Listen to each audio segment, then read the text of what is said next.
Hey, Victoria.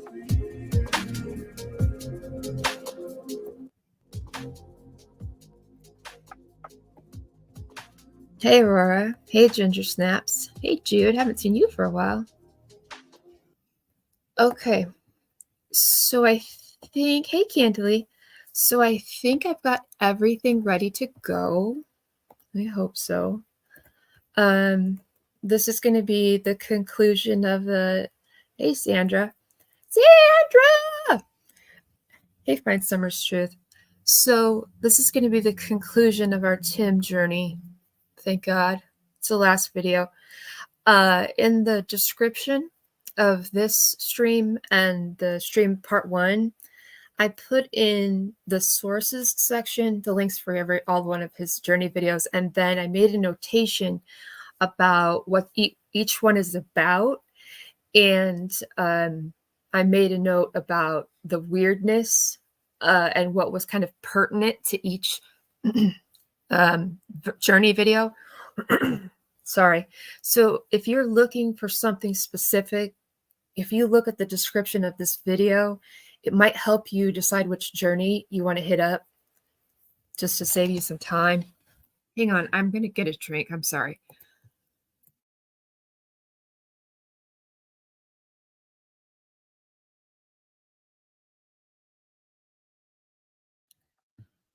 Hi, Bree. So here's the plan. The last journey, 8, is like an hour long, but it's one of the most important videos of them all. Number 1 and number 8 are the most important videos as far as the kind of weirdness.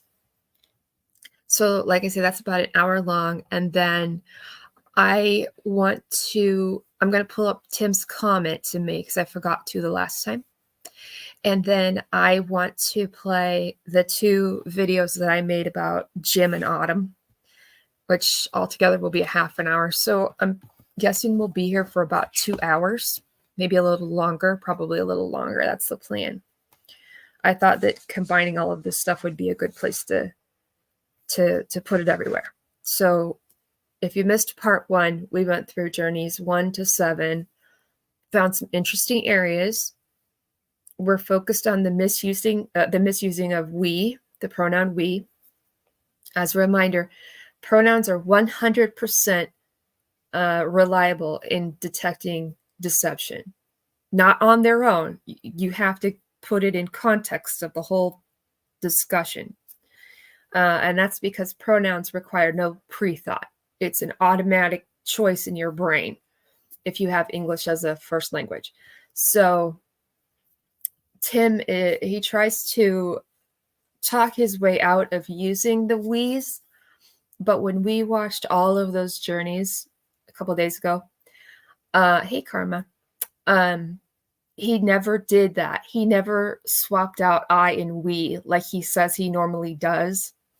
Just FYI, I made a standalone short video where I bring up Mark McClish, and he talks about the use of the word we, hasten, to kind of solidify my belief. Somebody had left an interesting comment, and I'm sorry, I can't remember who, about the photos in Journey 1, which Tim claims are all from June 22nd. And the commenter said something like that they believed that some of those photos, if not all of them, are from the 15th, which is interesting because there would be law enforcement presence on all of those days prior. That would make sense, right? So there really is no telling, because, and I thought, that's a really great thought. Like, I had never considered that before, and I'm so glad that that person had mentioned that in the comment section, because they're right. They're right. Law enforcement would have been there for every day until the 8th or something. Hi, Sandy. So I thought I'd toss that out there, and I'm sorry, I can't off just the top of my head remember who left that comment, but that was an excellent comment. It caused me a lot of thinky thoughts. So now he says that he was there the 22nd. So I'm going to pull up, let's do, we're going to do, we went through this the other day, but I'm going to pull it up again really fast here, where Ronnie is on the press conference, and he talks about the roadblock, and he mentions the time that they did the roadblock that day, if you guys recall this thing. So we're going to start there, and I think that will help lead us into where our destination. So here we go. It goes kind of quick. So he's going to say, we did the roadblock. It is the 22nd. I know people are confused. It was done on the Tuesday, the 22nd. I know that 100% fact, because they wanted to do the roadblock on the same day of the week that she disappeared the week prior. So it was on the Tuesday. There's proof that it happened. The TBI has video of it happening. They have photos of it happening. So we do know there is an official roadblock on that day. Now, if you recall, Ronnie's slippage of the time is interesting. Every time he talks about the truck and the roadblock. So we're going to play this little teeny tiny couple seconds here. Let me make sure it's not going to blast out your ears. So here we go. This holler they're living since we started this. And we also did a roadblock, which helped at the same time that she was reported missing to see. We did the roadblock the same time that she was reported missing. Now, in the other clips I have, he says that they actually did the roadblock the time that she went missing. But nonetheless, he's placing the roadblock happening, 5:30 to maybe 7, if not longer. So Tim says that they aren't there at 6 o'clock. No, that would be inaccurate. That's inaccurate. The photos, the videos, and TBI and Ronnie Lawson all say that they were there at 6 o'clock. So whatever Tim's got going on, it's a lie. Or they're living since we started this. And we also did a roadblock, which helped at the same time that she was reported missing to see if we see. Okay, so we've got that. We've got that going on. Hi, Clipwings. Hey, Lil Wing. So now I'm going to bring up this comment from Tim. I'm so sorry that I forgot to do it the last time. Apologize. It was in my brain, and then I was like, and it wasn't until afterwards I realized that it wasn't in there. So there's two things I want to talk about. I'm going to make a real quick sidebar. So he left this comment. Hey, on my street. He left this comment on my video calling out his we thing with regards to Journey 1. On February 28th of 2022. And remember me talking? Do you remember when law enforcement, Ronnie said that the Don and Candus weren't cooperating anymore, and that they had gotten attorneys and whatever else? And I had told you guys that Tim had told me that he that Tim had gotten a statement from Candus and gave it to the media, and that statement was never ever shown anywhere. So that's where this comes into. So he's writing this comment February 28th, and then the next day was the 1st of March, and that's the day that, you know, Grandma comes on the news and the whole deal right around there. So at the bottom here, the TBI did a planned search today, 2/28/22. The media called me in the afternoon, and Candus gave me a short statement to give to them. As of an hour ago, they had not posted the statement with their news story. So that's what I was talking about when I was talking about how Ronnie said that they weren't cooperating and they weren't talking to anybody. Well, that's a lie. That's a lie. Complete lie. I don't know why the news didn't bother to post this comment or this whatever, the statement, but they never did. I don't know why. So now back on track. So this comment is all regarding Journey 1. And I know that we've looked at this 1,000 trillion times, but we're going to do it again. So we just heard Ronnie say that the roadblock was up around the time she was reported missing. And like I say, in other ones, he says that it goes back as far as the time when she went missing. Hey, wait, what? Hi, Scott H. So here we go. The first thing, we use we in our area when we talk, which is total BS. I mean, I've proven that that's not right. We watched Journeys 1 to 7 already, and we've proven that he does not have that as a baseline behavior. So I'm sticking with my story. I'm sticking with my analysis that when he said we went on out to Ben Hill, that someone else was with him. It's a plural noun.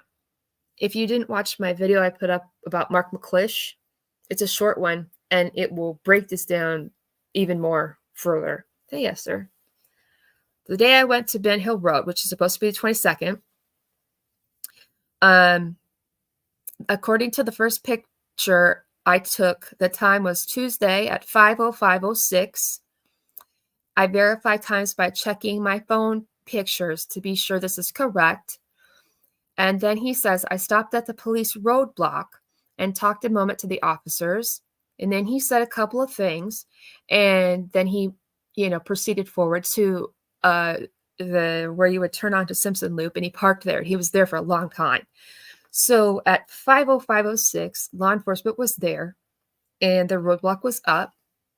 And so then he's going to detail, which I still am waiting for proof. I wish he would give me the photos without any of the metadata removed so I could actually see that that's for real. Parked my car at the Simpson Loop turn-in. I walked the part of Beach Creek between Simpson Loop and Ben Hill Road, which, once again, I don't know why he got in there. The only thing I can think of is because he wore that yellow vest and he tried to fit in with the searchers. Otherwise, I mean, news was not even allowed in there. No news station was permitted in there. So he's parked his car at the turn-in. And then he goes on and he says that he turns into the loop. The first picture there is at 5:42 p.m. And then he drives that loop and exits the loop on a short time after that. And then he arrives at Ben Hill Road at 5:56:28 p.m. The police were gone for the day or to supper. I assumed they were gone for the day. Then he turns up Ben Hill Road. He goes fairly far up at 6 o'clock, and then he leaves at 6:05. And he's telling us that there's no police there at all at 6 o'clock. But we just heard Ronnie Lawson say that the roadblock was there at the same time that she was reported missing and prior. So how is it possible? How is it possible that they were there before, but then by 6 o'clock they're gone? That doesn't make any sense. That cannot possibly be correct. It can't be accurate. It can't be.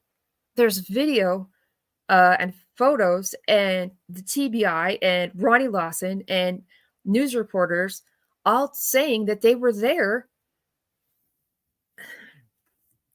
Now, that's uncomfortable because it's a lie. And my question is, why are you lying? Why are you lying about this? Why would you lie? So that's we're not going to continue to read this out loud, but I'll scroll down, so if you're interested, you can have the whole thing. So he was out of there by 6:17, or a little after that. Okay, we go with this. Yeah, I mean, we're not good with that, but it is what it is. I mean, who are you going to believe? I'm going to believe the TBI. I'm going to believe the news, and I'm going to believe, and I hate to say that, Ronnie Lawson. It's weird. And so, hey, Mimi Jean. And so then put in conjunction that comment that I had read from that viewer about how, well, they would have had a police presence every day. Totally makes sense. So what the heck? You know what I mean? It's weird. It's weird. There's something weird about that. All right. So we've got that taken care of. If you want to screenshot that comment, go ahead. If you find some use for that, if you're a creator and you want to use it to make a video, feel free. As long as you credit me in the description or something, that I'm a-okay with that. I think that comment is super useful if you really want to do a deep dive on Tim and Journey 1. He kind of put himself further into the question mark by leaving that comment. I'm pretty sure he regrets it. All right. So we've watched the roadblock situation. Now, the next I'm going to pull up is I made 2 videos, hypothetical videos about fictional, sorry, it's one of those days, word salad, fictional videos about a man named Jim and a girl named Autumn. Yeah, it is what it is. The first one that I made, it didn't seem to quite like make sense, I guess. And so I made a second one to clarify. Now, I did a lot of research. I did a lot of studying. And I mean, it took me days and I was questioning why Tim gets so distraught when he talks about Summer. Because allegedly he's never met her. And the way that he gets so overly emotional about her, it's weird. And when I did this research, it became abundantly clear that it's far beyond just weird. There's a situation going on there that is really inappropriate. The term is called parasocial. It's a thing. Google it. So there's the first video is 15 minutes. The second one is 15 minutes. We're going to do them both. I'm just going to let them play through. We've seen them already a bunch of times. It's supposed to be a fictional story. Okay, keep that in mind. But you'll get the gist of it.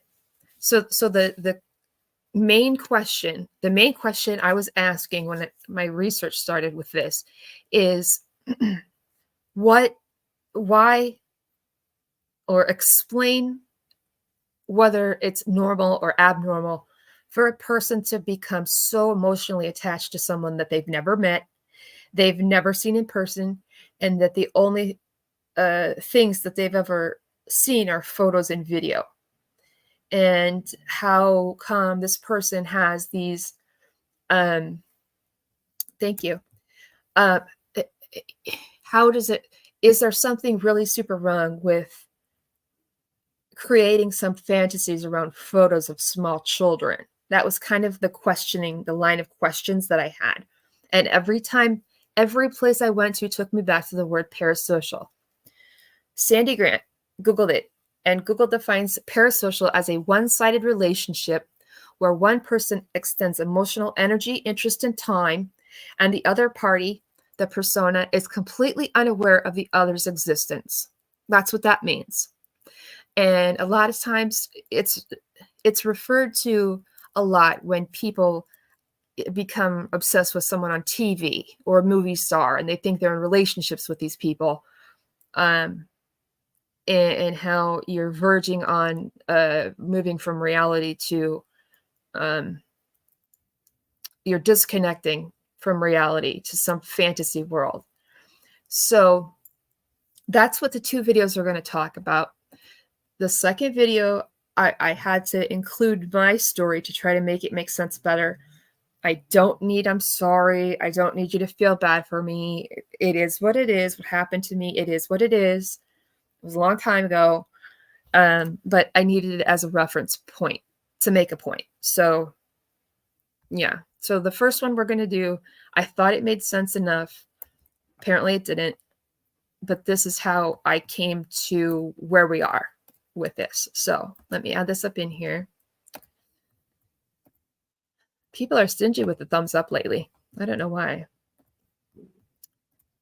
If you hit the like button, allegedly when I say that out loud, it's supposed to make the like button like light up. Who knows? It does the same. I guess it does the same thing if you say the word subscribe. I don't know. Anyway, so I'm just going to let this go through. And if you've seen this a dozen times, I'm sorry, but I feel like it's important to slip in here because my questioning, the reason I started down that rabbit hole is because of Journey 8, where he completely breaks down and has to stop talking on the camera. And that's where I got. And I'm not diagnosing him. I'm not going to try to sit here and pull out psychology on him. Everything in these videos are information that I got from reliable sources.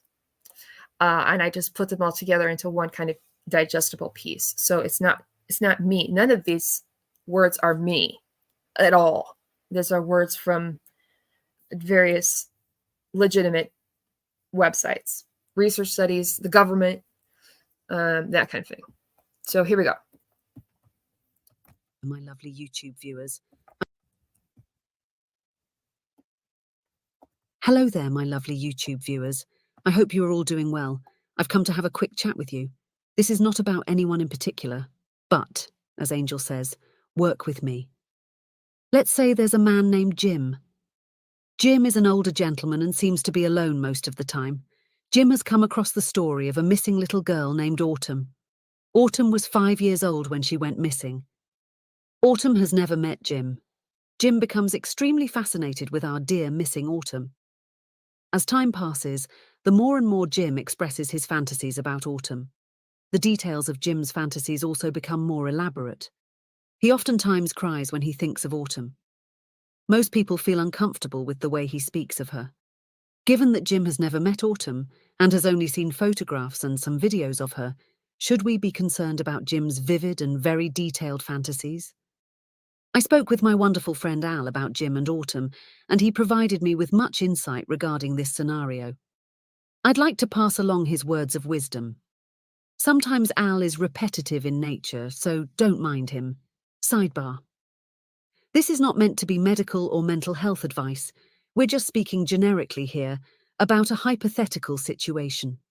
Let me provide you with some specific terminology and its definitions. First, we have the term fixation. Fixation generally refers to a state of being fixated, which means being focused or absorbed to an excessive degree on a particular object, person, idea, or behavior. It can manifest in various ways and can be either positive or negative depending on the context. Next is obsession.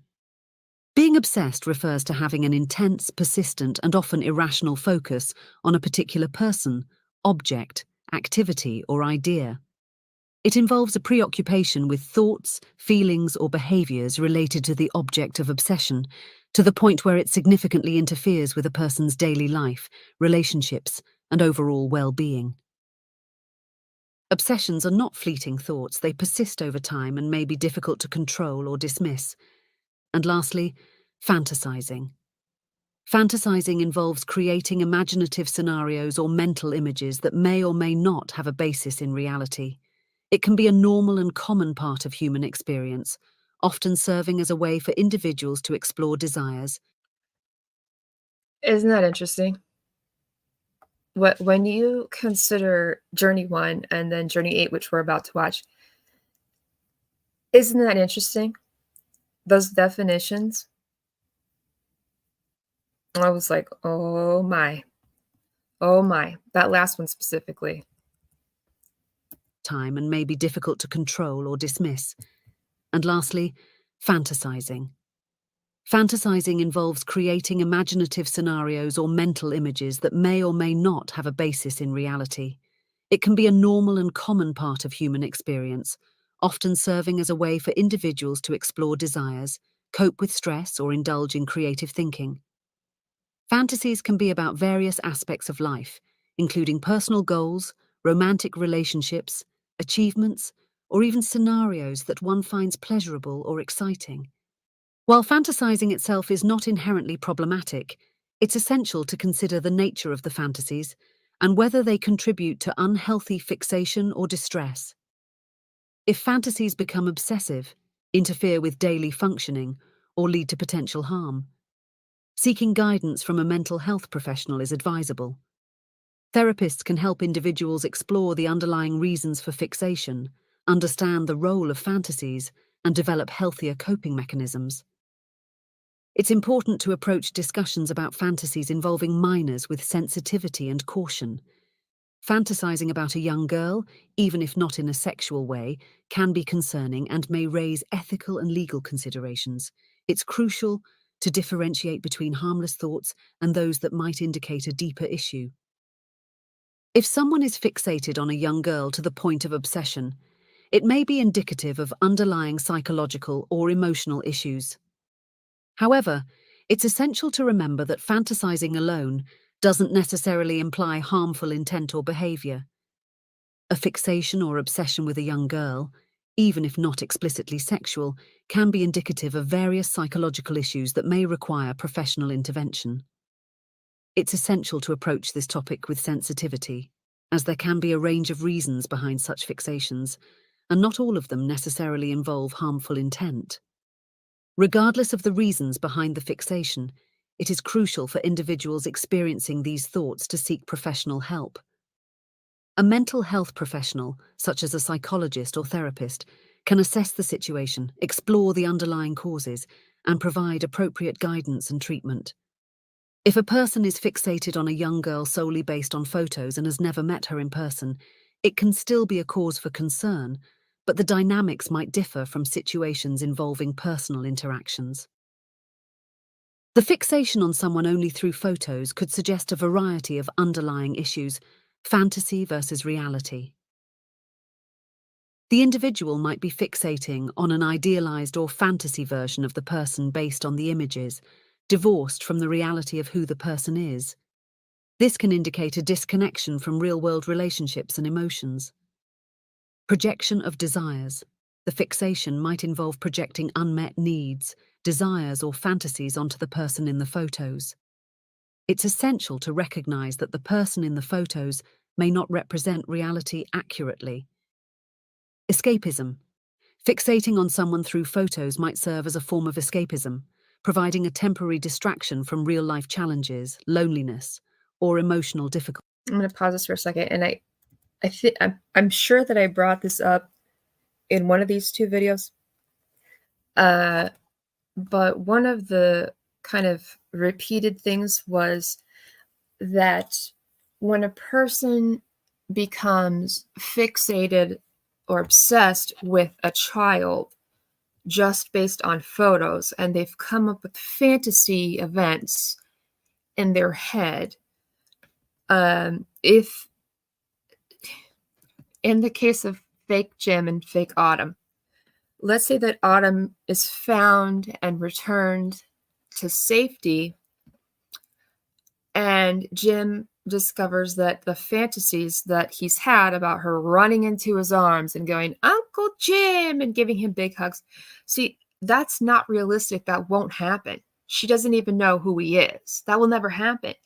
And so then the concern is when it's bluntly in his face that things aren't how he thought they were going to be, does then he turn dangerous?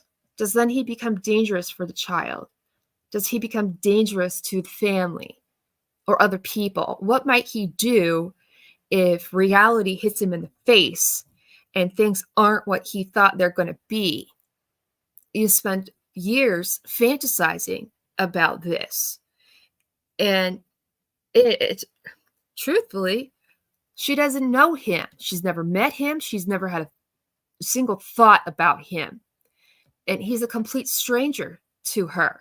And so to think that he's going to roll up onto the property and she's going to come running to him, throw her arms around him and be like, "Oh, I missed you so much, Uncle Jim." But that's never going to happen. That will not happen ever.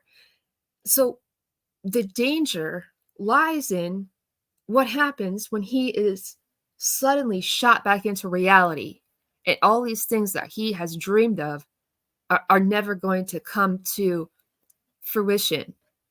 And that's why it will keep telling you to make sure that person is getting help, as to avoid the danger that he could pose to himself or Autumn or Autumn's family or other small children. Yeah.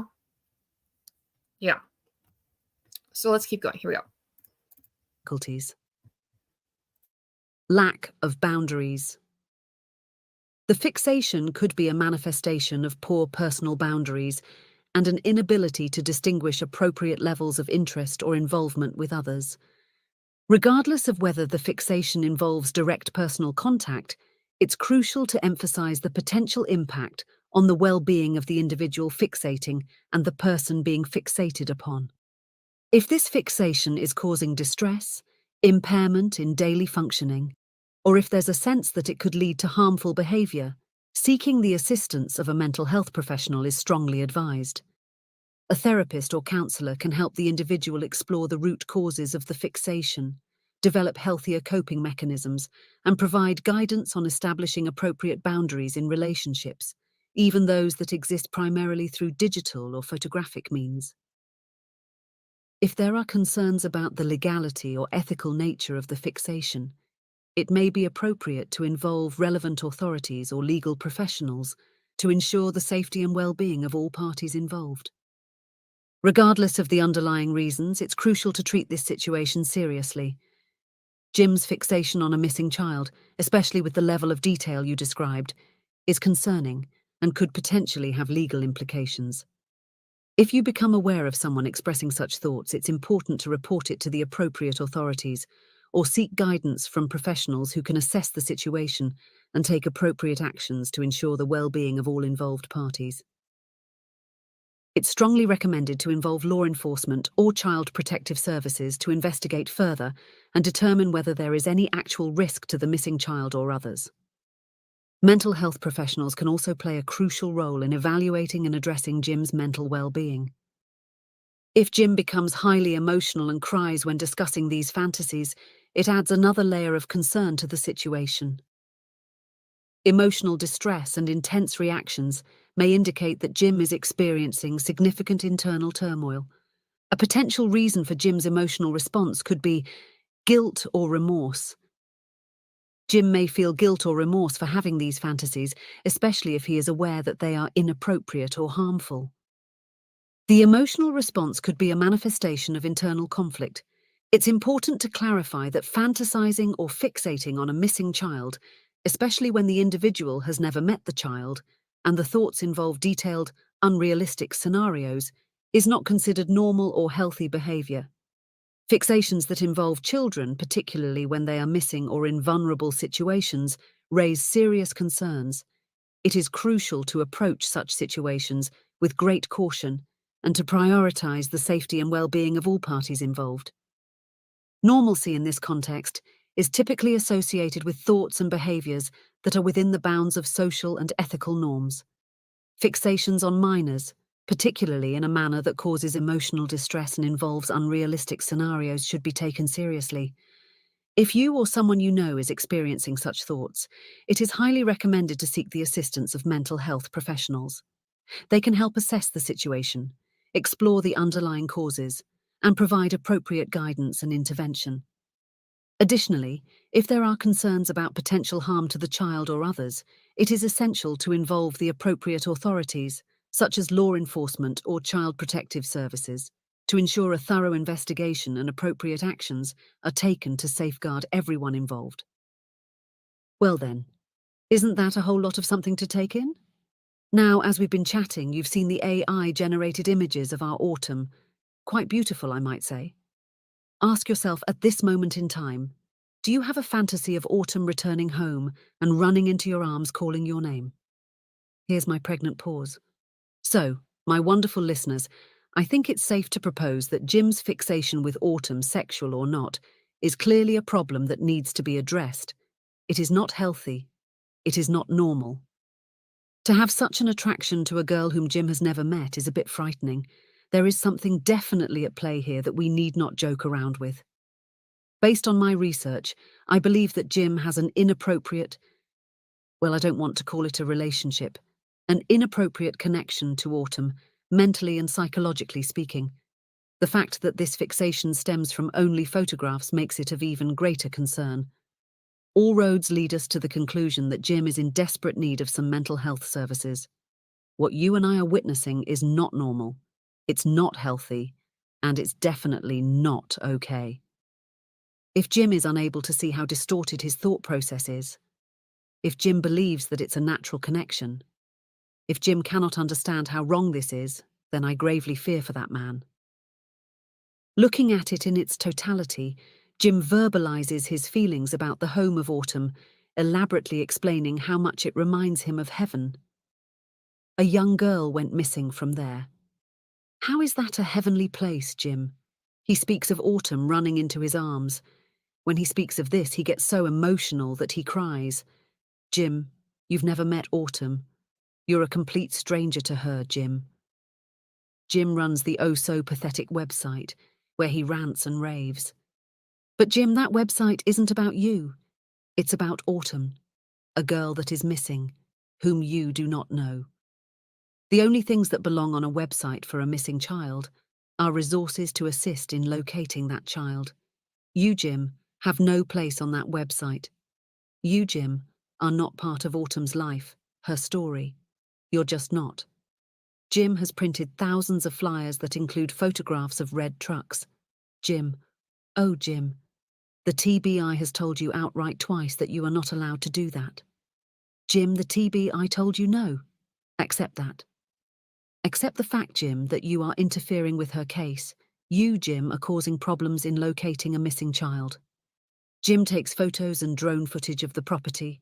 But for what reason? Is that going to help find Autumn? Is posting drone videos of her home on the internet going to bring Autumn home? The answer is no. It won't, Jim. It won't. Jim claims that he handles the media for the family. But Jim, why on God's earth would Autumn's family need a manager? Shouldn't her parents themselves take care of that on their own? After all, she's their child, not yours, Jim. You say you are here to help. Well, Jim, the truth of the matter is that everything that you've done has harmed the case, has hindered communication between the family and the necessary outlets, and stifled the entire investigation. So, Jim, why? Why are you here? What have you done to positively help find Autumn? Nothing. Absolutely nothing. You've ignored the TBI, you've ignored the FBI, you've ignored the local law enforcement. You tell others not to do things that you yourself have done. You went to Autumn's home unannounced, then you chastise others for doing the same. You speak on behalf of Autumn's parents. Well, why can't they speak for themselves? After all, that's their daughter, not yours, Jim. Why, after the TBI told you not to, did you continue printing flyers of red trucks? Are you somehow better than the TBI, Jim? Have you ever acknowledged that that was a mistake? What steps have you taken to fix that, Jim? Jim says that he's got this connection to Autumn and the family. Well, Jim, that so-called connection isn't real. It's just not. The world that you're living in, Jim, isn't real. None of it. You need help, Jim. Desperately. And to the hypothetical parents of our hypothetical Autumn, I say to you, this man, Jim, he does not have your daughter's best interests in his heart.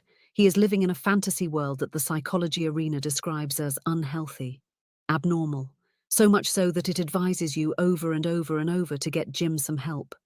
If you love your hypothetical child, if you want to do what's best for her, then you need to realize that this man, Jim, has issues of his own. Unhealthy issues surrounding your daughter. What a frightening thought it would be to think of Autumn returning home and Jim being present. Do you know what could happen next? What if Jim decides that he wants his fantasies to become his reality? That's simply dangerous. We can all poke fun at Jim, talk about how weird he is, but let's get real here. Jim is not mentally healthy. He's just not. Jim desperately tries to write it off as a joke. But it's not a joke, Jim. You, sir, have an unhealthy, unsafe, unstable connection to reality, to this missing child, to her family. Do you joke because you want us to believe that you're just weird? Well, I hate to be the bearer of bad news, Jim. But you're not weird, it's not funny, and you attempting to portray it as something that it's not. Well, Jim, no more of that for me. I see you, Jim. I see what you're trying to hide. I see what you want others to laugh off. I see you for who you really are, Jim. If you are a decent and honest man, Jim, then do the right thing here. Get help for yourself. You need it. Feel free to comment below and remember. Yeah. So there's that. So apparently when I put that out, it wasn't received as I thought it was going to be. There was a lot of confusion going on. The reason I'm using Jim and Autumn is to avoid directly making claims on somebody. So I made the second video, and I'm sorry if you've seen this already and it's going to be a repeat to you, but it's sort of like an addendum. It's sort of like an addendum to that. And like I say, it has to do, I had to incorporate my story to make it make sense better from my perspective. If you're just joining us, the comment on your screen from Sandy, that's the definition of parasocial. Parasocial. Parasocial. That's key. That's the key word to this. And that's what parasocial means. So I don't need the whole, I'm sorry, Angel, blah, blah, blah. I'm okay with it. Okay. So here we go.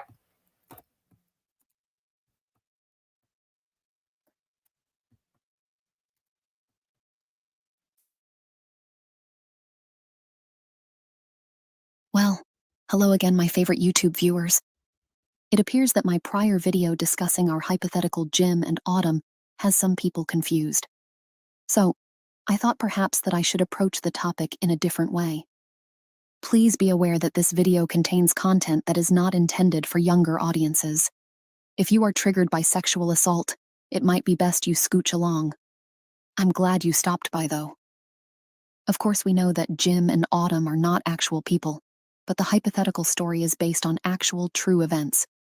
It was not intended to negatively speak of Jim, but rather to point out his actions and explain how those actions are significant indicators of an unhealthy mind. It serves as an educational explanation, built entirely from actual psychological troubles that Jim might be having. It's also a bold message of warning to others. Before we go down that rabbit hole again, let me first start with an actual true event that most of you are familiar with. As Angel says, work with me. I promise to bring this full circle. Just have a bit of patience. A very young Angel marries what she considers to be her soulmate. They live a happy and content life. The kind of life that other people want to vomit rainbows and sunshine about. One day, Angel's husband tragically dies. This puts Angel into a downward spiral. She's lost. She's confused. She's angry. She hates life and blames God for taking away her beloved. It takes years for Angel to start coming to terms with this new reality. Certain songs, certain memories, certain places to visit easily trigger memories of the happy times, only to be abruptly crushed when reality kicks in. Angel actively makes it a point to avoid these triggers. Maybe one day, she thinks, when she's up to it, she might again revisit those places and feelings. The worst thing that people can do is force her to relive this tragedy. She will talk about it when she wants to talk about it. Maybe one day she'll tell the details, but not then, and not now. Now let's say that a stranger comes upon Angel's story. This person becomes fixated on this story of loss. He has never met Angel or her husband. He has only ever seen photographs of the two. He creates a website and documents the life of Angel and her husband. He starts to constantly attempt to contact Angel. At one point, the man begins to believe that he's got some very strong connection to her husband. He starts inserting himself in the tragic event. He begins to make videos and blogs about the couple, about the death, about Angel's feelings and pain. He claims that these websites, blogs, and videos are meant to memorialize Angel's, quote, journey, so that when she's ready, Angel can go back and watch these things. This man starts visiting the home where the death occurred, the hospital where Angel's husband's body was taken, even the gravesite where he's buried. He takes photographs and video at all of these locations. He clips newspaper articles and records any TV reports about the event. He includes these in the videos and websites he has created. He goes out of his way to gather photographs of the dearly departed. He proudly shows this off on his YouTube channel. He claims that he's doing this to help Angel. He finally befriends Angel. Angel does not know what this man has been doing. He tells others that he has befriended her so that she's not alone, to somehow help her, quote, ease the pain. Now ask yourself, if you were in Angel's shoes, how would you feel about this? Would you consider this helpful, thoughtful, a normal thing to do? Would you view this as somehow positively helping Angel? Pause this video here and think about this. Imagine you were Angel. Really let this sink in. So let's take that story and apply it to another situation, the one that was proposed to you last night. A 5-year-old girl goes missing, basically vanishes into thin air. Again, we'll call her Autumn.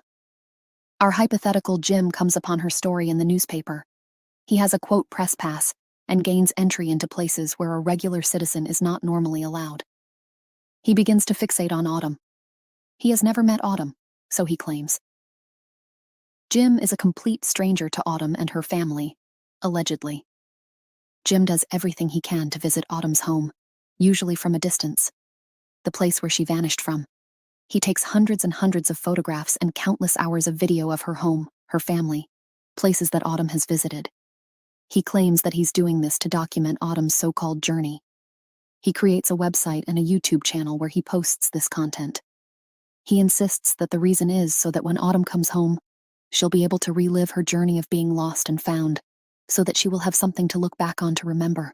At one point, Jim begins to include himself in Autumn's story. He talks as if he knows her. He speaks in great detail about seeing her for the first time. He vividly describes how she will run up to him yelling Uncle Jim, and she throws herself into his arms. He's so emotionally overwhelmed that he breaks down and cries as he talks about this, often to the point of being so distressed that he can no longer continue talking about it. As a reminder, Jim is a total stranger to Autumn, and Jim's vivid fantasies stem completely from looking at photos of her. He has absolutely no idea who Autumn really is. He doesn't know how she talks, how she walks, how she carries herself. He's never talked with her, so he has absolutely no real connection to Autumn. None. Zero. Zilch. He proclaims that his website is intended to spread the word about missing Autumn, to get her face out into the public, to advise who to call if you have information. However, the, quote, tip line doesn't go to the police. It goes directly to Jim. Jim then screens this information. It isn't until he gets called out for this that he abruptly changes that. Sidebar. What information did Jim get that he never shared with anyone? What information never got turned into the appropriate authorities? Why would Jim want to be the triage of these messages? He's not law enforcement. He's got no training in this. He's got no credentials in this arena. So why? He gets as close to Autumn's family as possible. He befriends them. He convinces them that he's only there to help. However, because of this friendship, He now has full access to all photographs and videos of Autumn, of her house, of her bedroom.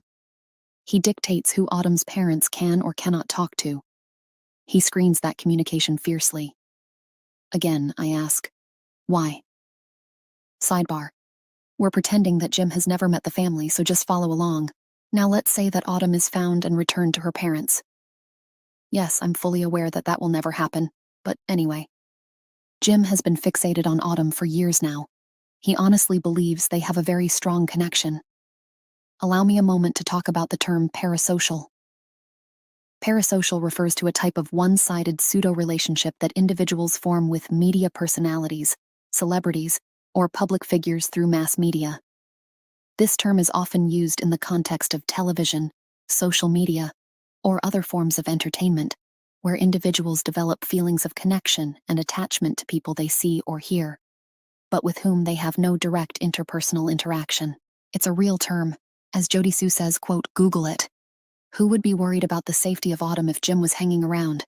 I know I certainly would be. Okay, let's bring this thing back to what I was originally discussing regarding Angel's husband. Do you think that Autumn would appreciate all of these photos and videos being blasted over the internet by a complete stranger? What do you think she'd feel listening to a total stranger talking about physically touching her? Do you think this is something that Autumn would ever want to relive? Jim, do you think she'd want to look back and reminisce over her abduction? Well, do you, Jim? One of the worst moments in her life, and you want her to live it over and over and over again. And then you want to touch her, hug her, and love all over her? I mean, seriously, Jim. Seriously? Can you see the connection here? Although Angel's husband isn't missing, she still lived through something that no one deserves to live through. The abrupt death of her forever person. I can tell you right now, Jim, that Angel would be absolutely appalled if someone did this. There is nothing loving or compassionate about forcing someone to revisit their own tragedy. That's just sick. It really is sick, Jim. But Jim, your internal obsessions, your internal pseudo-relationship with Autumn, it's all fake. All of it. Everything you think you know about Autumn are all things you've made up in your head. Your view of Autumn's world is based on your own fixations, with zero basis in reality or fact. Do you see the problem here? So if all of these things you've done will do nothing but harm the psyche of Autumn, then who are you really doing this for? Why are you documenting her disappearance, essentially for your own personal wants and desires?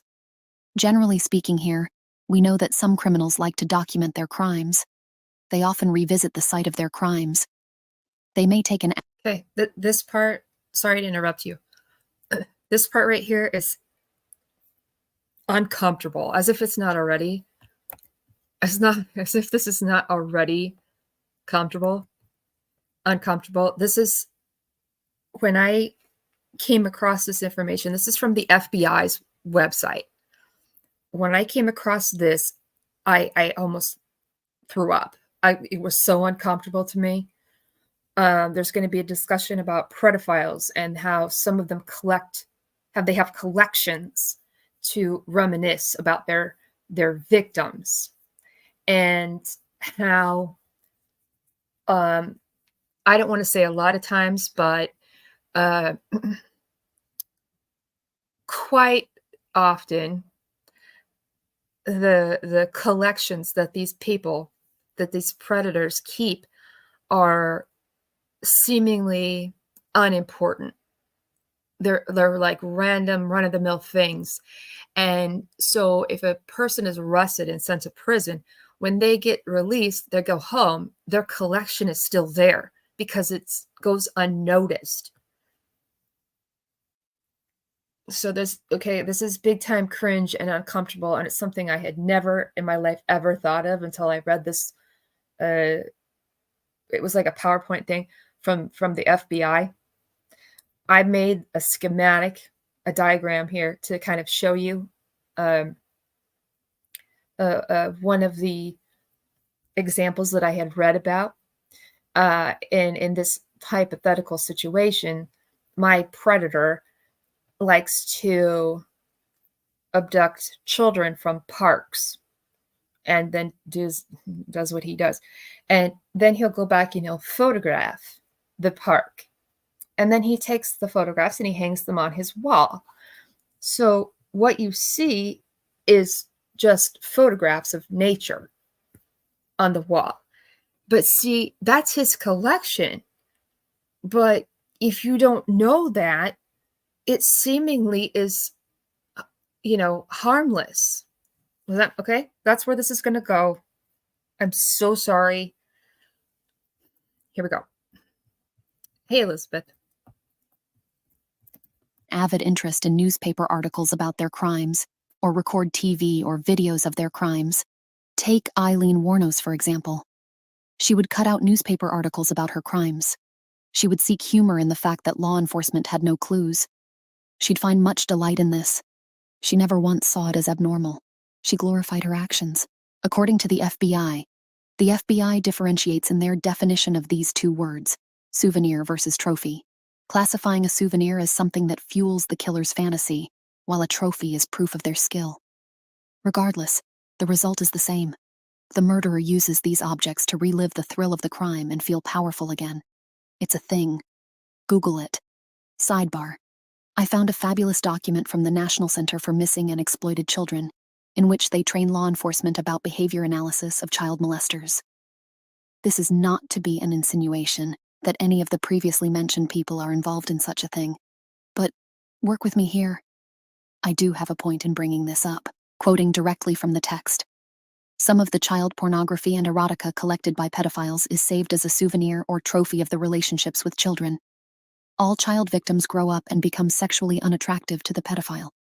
In a photograph, however, a 9-year-old child stays young forever. This is one reason why many pedophiles date and label their pictures and videotapes of children. Continued. The pedophile's collection can serve a variety of purposes. For example, these trophies or souvenirs might be used for trade. Most pedophiles make no profit from their collections and will spend considerable time and money creating his or her collection. The pedophile may return to places or locations that have some significance to them, such as the location of the crime. Memorializing these locations in photographs or videos, as they were when they committed the crime, can be an eternal reminder of the location as it was.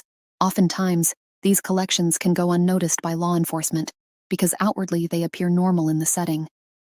For example, a predator might have an affinity to harm children in parks. He takes photos of these parks after he has committed his crime.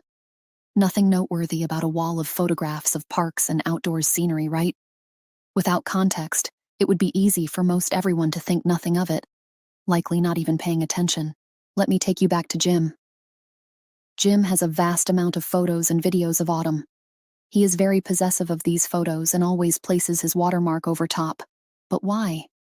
Since Jim has never met Autumn, he has never taken a single photograph or video of her himself.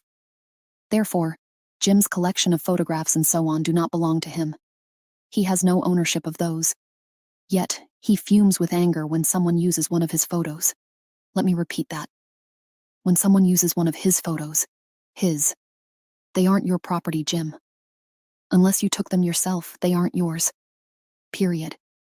You have a collection. You think it's all yours. In my opinion, you mask your unhealthy ownership of your collection so that we don't notice what you are really up to.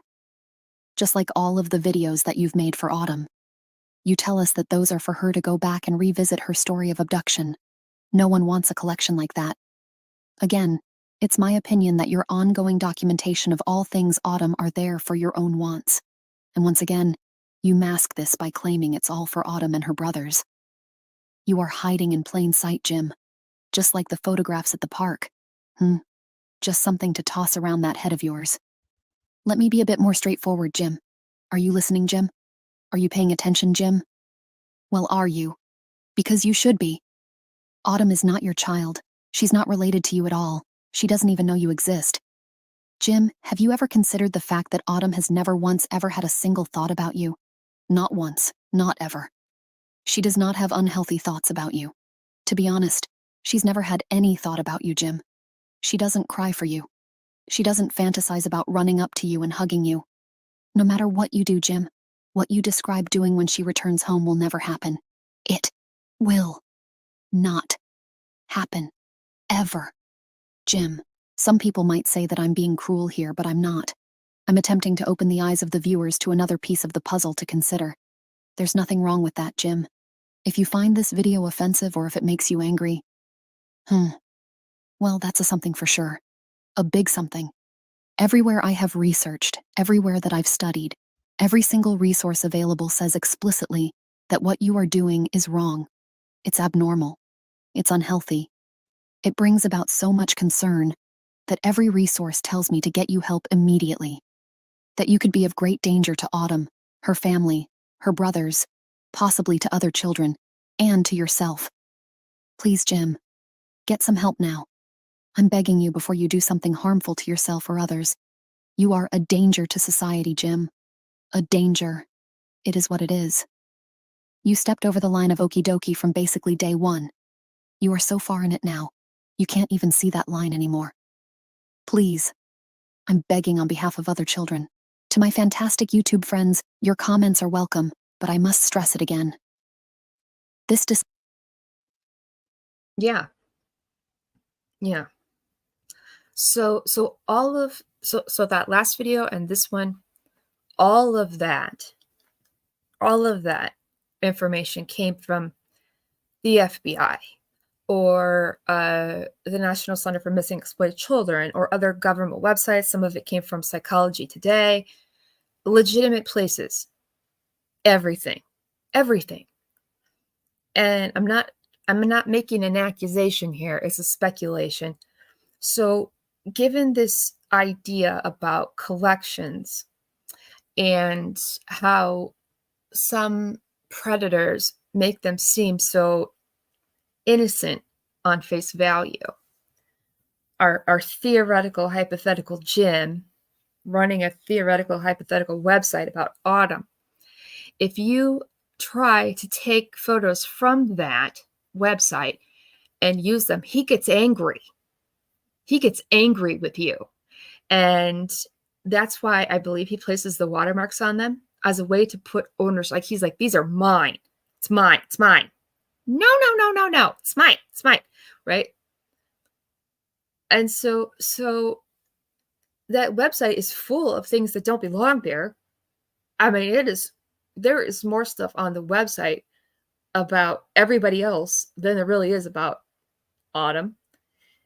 So what if the website is where a collection exists and it's masked because he's telling us that it's the website for Autumn, right? You see? And so it doesn't look as abnormal because it's the website with her name on it. So, okay, that would make sense why photos are there. But what if the idea for the website came about as a cover story, so to speak, about, having this collection potentially, hypothetically speaking. Do you know what I mean? And he has so much control over that. So much control over who Dawn and Candus who Autumn's hypothetical parents talk to, that kind of thing. He wants to be in total control of everything. But he doesn't know her. She doesn't know him. Period. It is what it is. And the proclamation that Jim is making, hey, Millie, Jim is making the website and the YouTube and the Facebook and everything. And he says that these videos are for the family, Autumn and her hypothetical brothers, to come back afterwards and revisit the events. And once again, in what universe would anybody ever want to relive this time? Ever.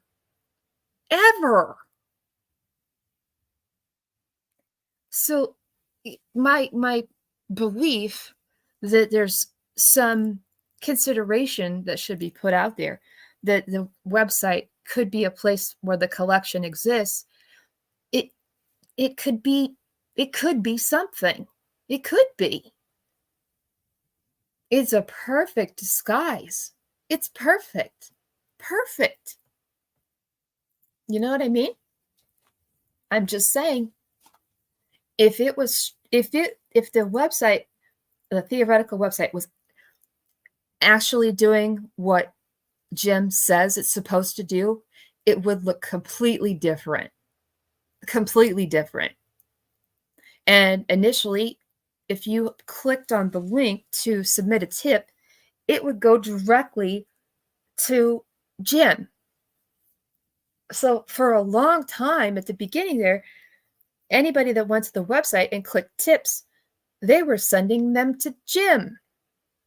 And then I called that out and suddenly that disappeared. But in its place now, there's a link for a secondary email for contact for tips, which is a load of shit. So that's just my 2 cents on that. It would make sense. The website is not at all what Jim proclaims it to be. It's not. It is not at all like that. It's all about him and Autumn. That's what it is. And the journey videos are all about him and Autumn. And the YouTube channel is all about him and her. And the Facebook is all about him and her. So we just listen to all of those, and I'm telling you, there's probably 50 resources or more that I use to make these videos. So it's not like I went out and cherry picked information. As a matter of fact, I tried desperately to find something that would indicate otherwise, because the more that I looked into it, the worse that it got. Like, the more uncomfortable I felt. And so I was frantically looking for something to kind of debunk what everything else was saying. And it, nothing speaks contrary to that. Nothing. So it is what it is. It is what it is. So now we're gonna get into journey 8, and I'm gonna start from the beginning. Journey 1 is interesting. Journey 8 is the best. This is the one where he crumbles and cries and talks about how sensitive a topic it is, and how he has all these emotions about her. Tim now. We're talking about Tim now, not Jim. So I'm going to let this play through. Yeah. And that's funny, huh? So Sandra says the YouTube is to get all the creators worked up. Yeah. And it's like it, but then he tells us all we're pieces of shit on YouTube, but he is himself a YouTuber, whether he wants to be or not. And even though he says that this is Summer's journey, that's bullshit. This is Tim's journey. Got nothing to do with her whatsoever. And it's like another kind of cataloging of his journey. So why would you catalog a journey that involves just you? It's your own journey. It's your stuff. This is when you did these certain things on these certain days. It's got nothing to do with Summer. Nothing. So is this another collection? Another place to reminisce? And is it, using the hiding behind the mask of, look, this is, I'm the media manager. Do you know what I mean? Like, there's a cover story to make it look like it's something it's not. Just tossing that out there. Just tossing that out there. So I'm going to, like we did the last live stream, I'm going to play this, and at the important moments, we'll pause and talk. This one, like I say, it's like an hour long, and there's a lot of rambling, but the way that he talks about Donna Candus and the way he talks about Summer is incredibly interesting at this point. It's incredibly interesting. And we also have the misuse of we. And so this is the final video where he goes to the property unannounced on the Sabbath. And we've got the hand on the dog when he says he's the only one there. And we have him saying that he didn't bring a camera, but yet there's a bunch of photos, even though he didn't bring a camera, which is interesting in and of itself. And another interesting component is that where he stops and parks his truck is near where the dog trail is, kind of, sort of. It's on that side of the property, which is interesting to me. Anyway, all right, so here we go. So keeping in mind, we're looking for the we. Out of 8 videos, that only happens in 2 of them. So in the 6 other videos, he never misuses the I, we thing in the same context. We went on out to Ben Hill. We went on out to Ben Hill. And then here he's going to talk about how we went to Ben Hill. We went to the property. And if you remember from that one video, Mark McClish says, without a doubt, we know that we is a plural pronoun. That means that it's that person and some other one or others. So here we go.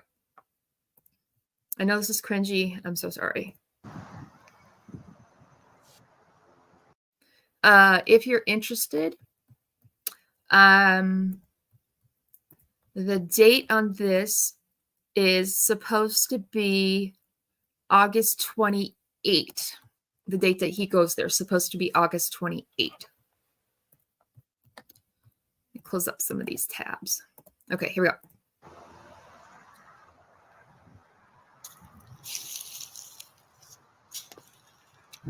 It's a Tennessee barn.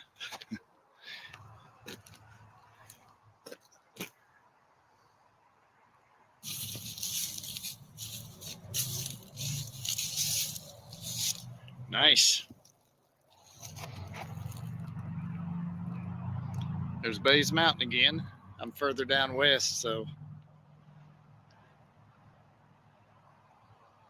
not too far though. It's the Allendale barn at the Allendale mansion. And the Allendale trees.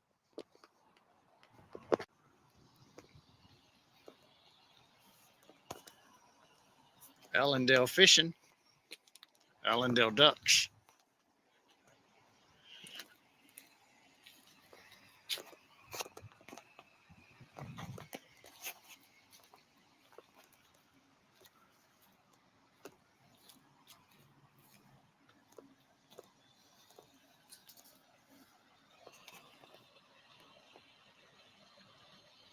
Yeah, it's nice.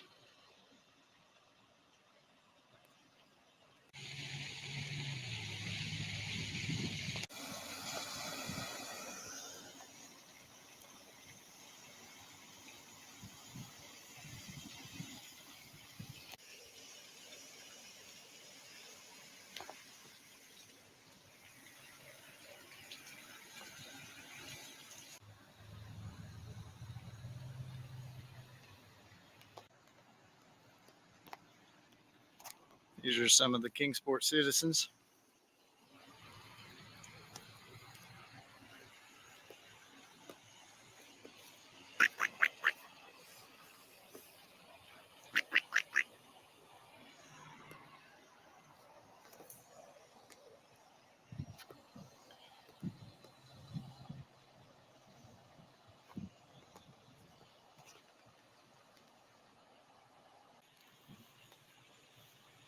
After the second prayer vigil, spring is nearing.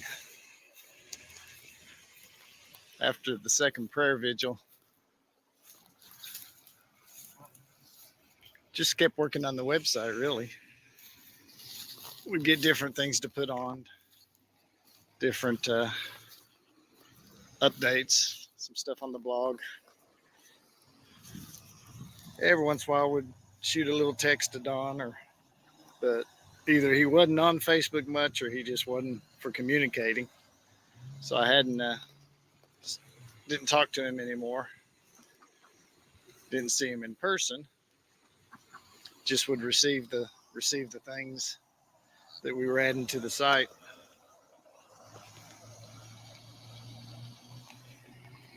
Quite a bit of time went by, actually.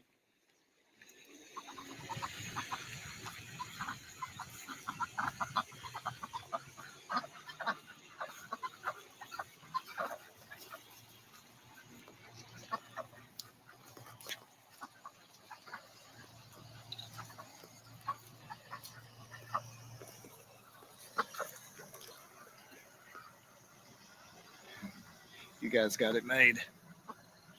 Yeah.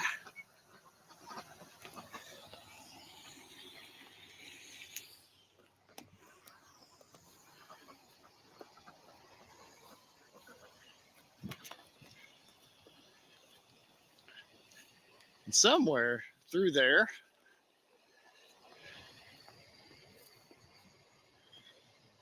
the prayer vigil was August 3rd, and I believe it was quite a bit later into September before Don asked me to manage the news media and those entertainment situations that were suddenly rising up with things like Dr. Phil and the behavior panel. And so mostly through August was just keeping things going. Not much really. I mean, you can go to the blog and you can basically see all the events that were occurring in that time frame. And there was a day that I was out of the city somewhere else, and when I was coming back, I was heading back in eastward. So I thought, I think I will stop, take the side road here, stop at the Wells house, see if they're home, and really give an official introduction of myself, because they probably don't even remember me at the prayer meetings at all. Their mind had plenty of other to think about, and I was kind of starting to feel bad. I'm working using their pictures that they're sending. I mean, just doing all this work, and they really don't know who I am. And like I said, I wasn't really having any direct communication with them at all.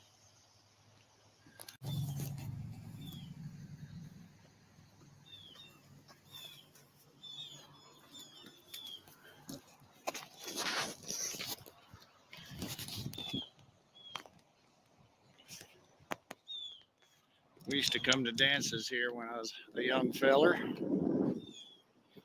I remember my sweetheart. We came walking right out of there. This was a big farm. We're way up there where those houses are now. Big farm. Oh, yes.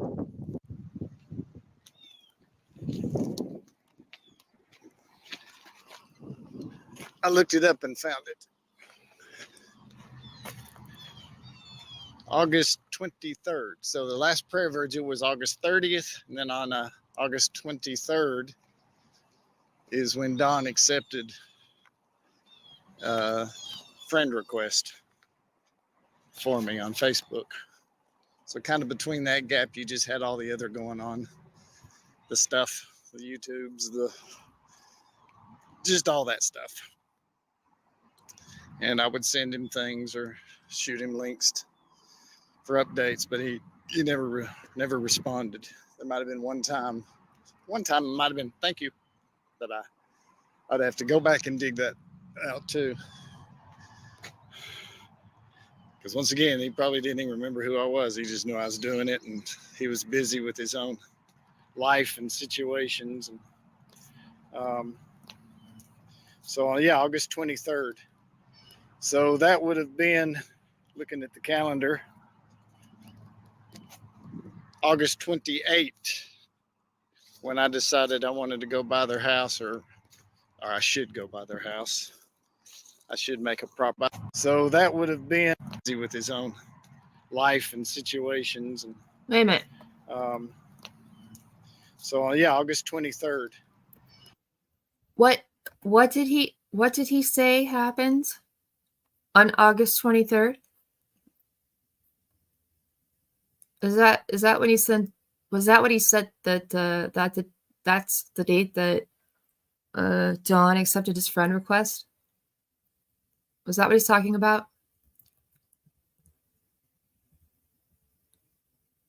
Yeah. Okay. August 23rd. Let me write this down. I'm going to put it in chat so I don't forget. August 23rd. Dawn accepts Facebook request. All right.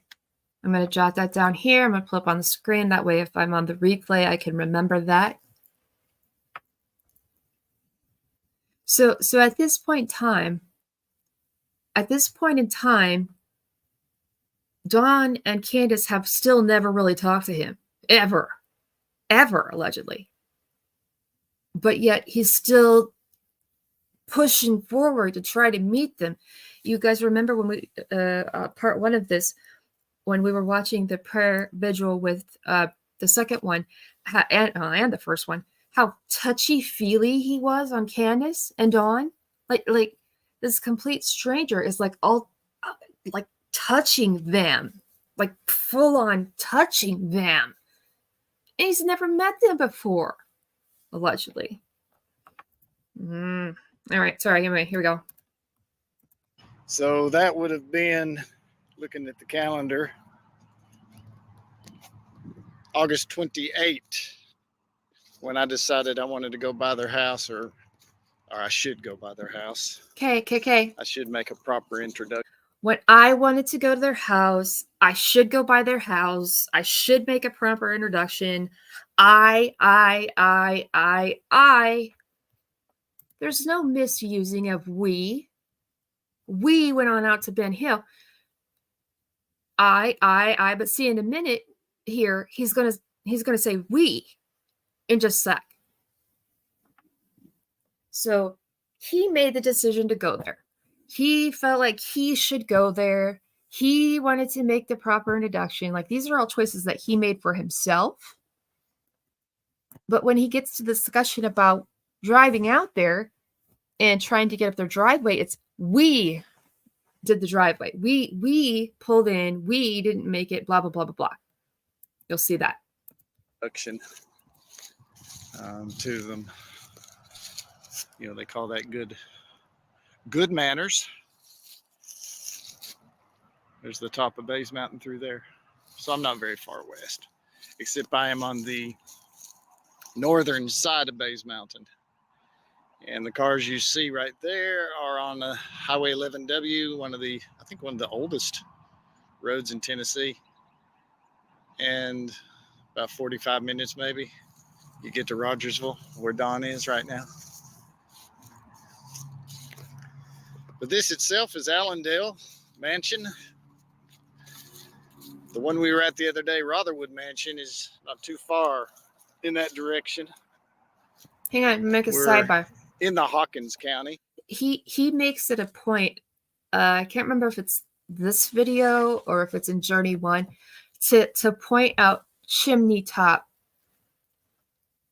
which is interesting. Okay, it is what it is. But the sidebar that I want to make here is regarding Dawn and Candus and the polygraph. Now, you guys all know that the polygraph is stupid to me. First and foremost, and this is a fact, a polygraph does not tell you if somebody is lying. It does not say that. I know people call it lie detector, but that's not actually what it detects. What it detects is a change in somebody's psychophysiological status, their rate of breathing, their pulse, their blood pressure, their heart rate, their skin conductivity, which is like sweating. Whenever something is ramped up in the body, that's what it measures. That doesn't mean that someone's lying. It just simply means that they have some strong emotions about the topic. So let's say that you get pulled in for a polygraph and you're asked about your missing child. Well, it might reflect that you're deceptive, but maybe it's just because you're so stressed out about your child missing. Maybe it's just because you're so distraught especially if you're asked questions that would imply that they're dead and you haven't accepted that yet, it could reflect in a polygraph because your emotions are high and that's not what you want to think about right then. But the use of the polygraph, it's utilized by law enforcement with the purpose of ruling out the parents so that they can move on. And the fact that the law enforcement, the TBI is the one that did it, the polygraph. The fact that the parents were not ruled out by the polygraph says a lot to me. That says a lot to me. And I know that Dawn says they passed, but if they did, then they would have been ruled out. But see, all this time, and they're still have not been ruled out. So what do you think that the polygraph actually said? My opinion is that whatever happened during the polygraphs, I guess they had to take multiple ones, is the results they got could not rule them out. It could not rule them out. That's what I believe. Either they failed it or it was inconclusive. But for whatever reason, it was not enough to rule them out, which is odd, which is interesting. So, all right, let's get back to this. Trying to move the captions in my face out of the way. Sullivan County line is just in front of us, not far. It's all still part of Kingsport.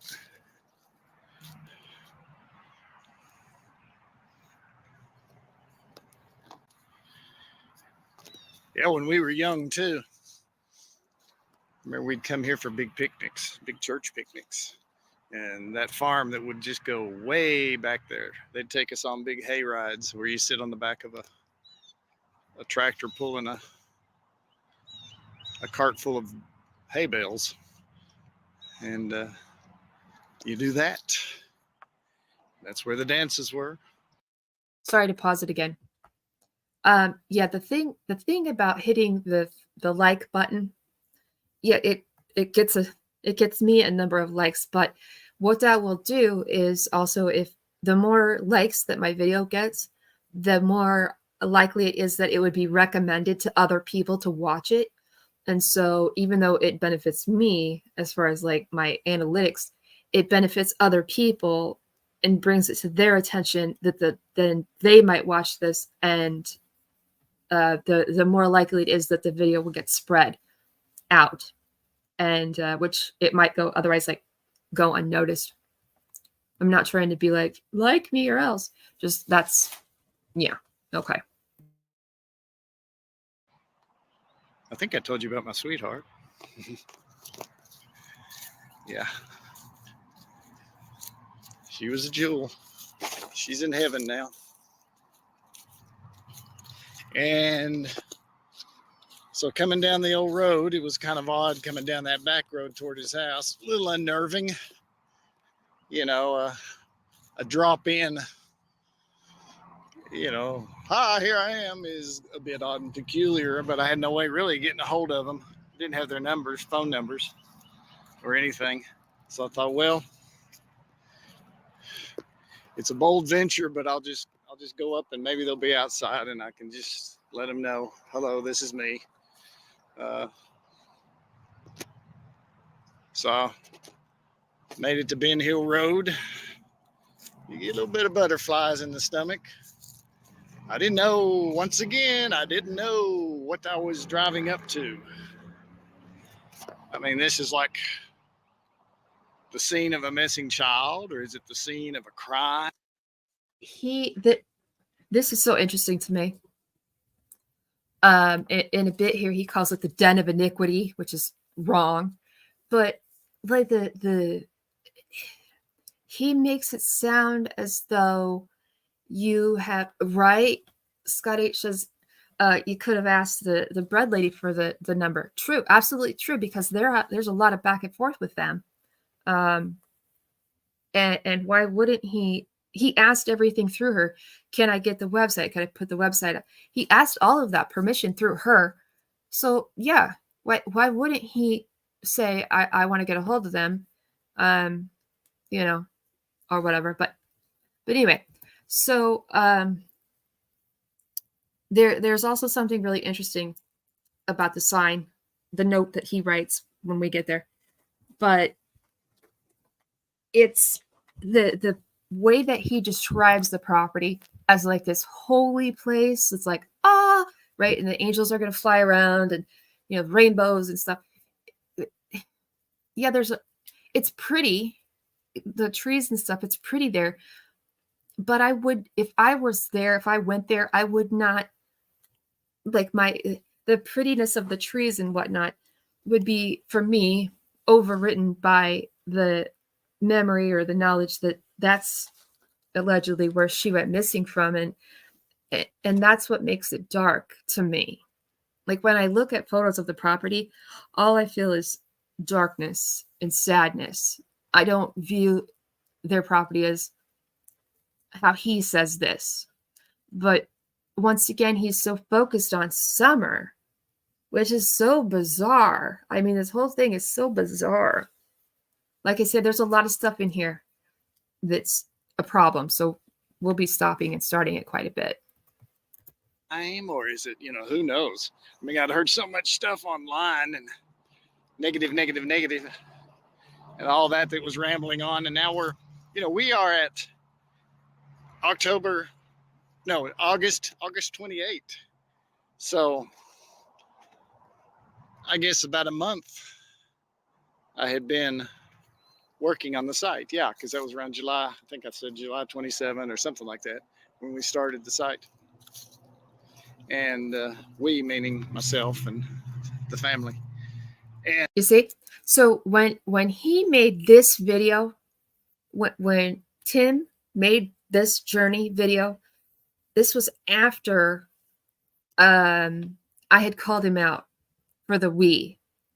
See, it's March 10, 2022 that it gets uploaded, and his comment, if you recall, was like 2 weeks before. And so I had called him out on the we thing, and in this video, all of a sudden he like doubles back on stuff to a point where he actually pulls, he overlays a comment that says that he interchangeably uses I and we. So clearly he is sensitive to that. He's sensitive to that enough so where he left me that huge comment, and then he brings it up in this video specifically. Yeah. And so being in the end of August, we're talking June, July, August, so 2 months and a half now since summer was gone. But I still really didn't know. I mean, this was kind of like not only treading on their turf, I kind of felt like I was treading on, the investigation itself, just even going onto the property, or, the TBI, or I didn't know. I really didn't. Yeah, you did. And this is after he made the flyers with the red trucks, which he was not given permission to do. And this is after the TBI told him the first time to get rid of that, which he still hasn't, by the way. I looked yesterday, day before. So he's already interfered. If you guys recall from the journey where he's talking about meeting Candus at the prayer vigil, he outright says that the press wanted to talk to Candus to get a statement, and Tim, told them to go away. Tim prevented Candus from giving a statement on that day. So he has interfered the whole damn time. He has. I don't know how he doesn't see that. So, you turn on Ben Hill Road and all of a sudden you're there. You're actually there. I don't think I had been in that area since June 22nd, when I went just to observe and take pictures for the news site. Yeah, now it's not changed. The website, but the news. See, it's changed now. I went there. I did it. I went there. No, you didn't. No, you didn't. You said that we went on out to Ben Hill.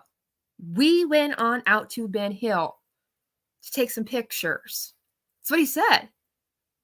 But now, after I called him out, now he's going to be like, okay, well, I went there. Okay. Yeah. The day that there's a police roadblock and for whatever reason, they're not there by 6 p.m. anymore, even though the TBI has proof, video and photographic proof. Okay. To observe and take pictures for the news site, not the website, but the news. And there's a chance I could have driven back in there again, just driving through. I don't have any other pictures, so I don't think so. I just remember there were a lot of things that were going on through those weeks before that. You know, you would hear of, people that were sneaking on the areas and various other stuff, I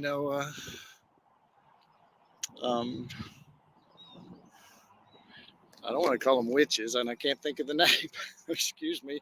If you're a...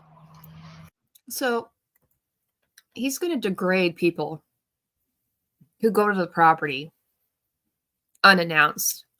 But yet, this video is about him going to the property unannounced. I don't see how that's not the same. They're strangers, and he's a stranger, allegedly. So how is he different than them? He's doing the same thing they are. Just saying. A psychic.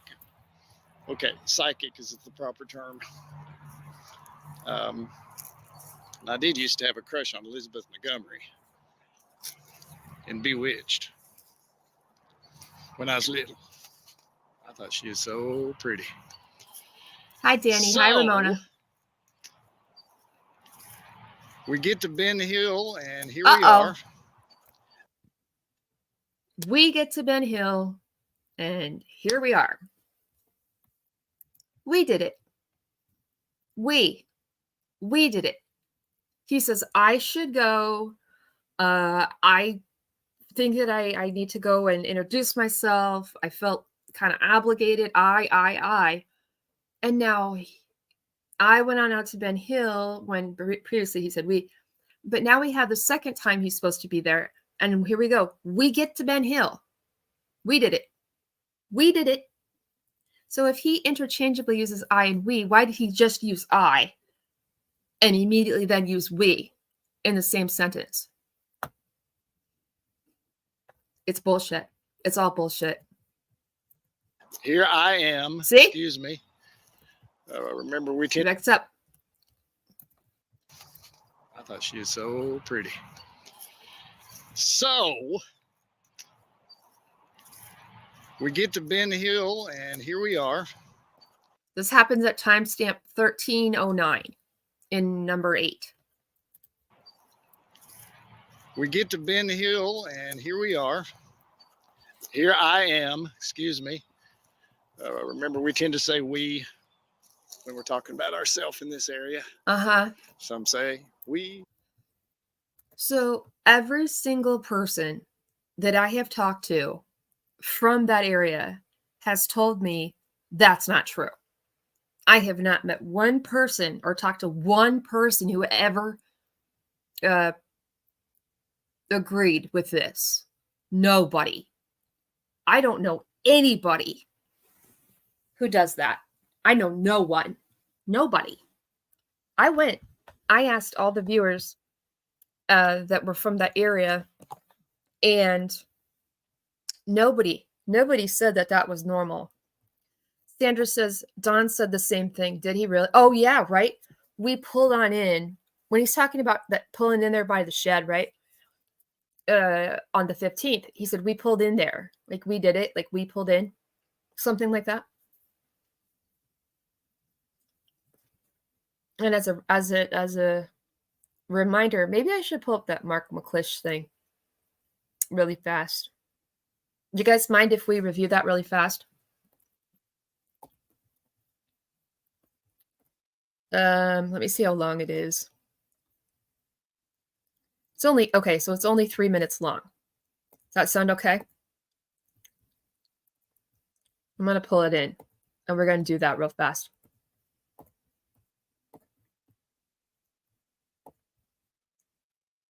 So Mark McClish has this extensive history with being in the Marshal Service and the whole thing. He's actually the one that came up with the name statement analysis.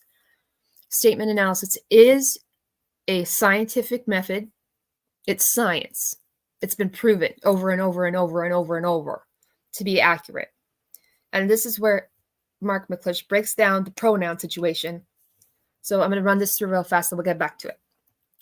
Let me move my mug here. Get back out of the way. Here we go. And I posed out, when I put this video here, I posed out the question, do we believe Tim about the I, we, or do we believe Mark McClish about the I, we?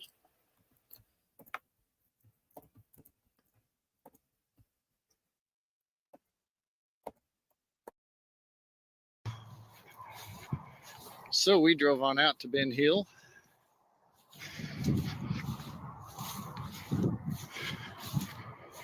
To get some shots, get a feel for the place, for the news.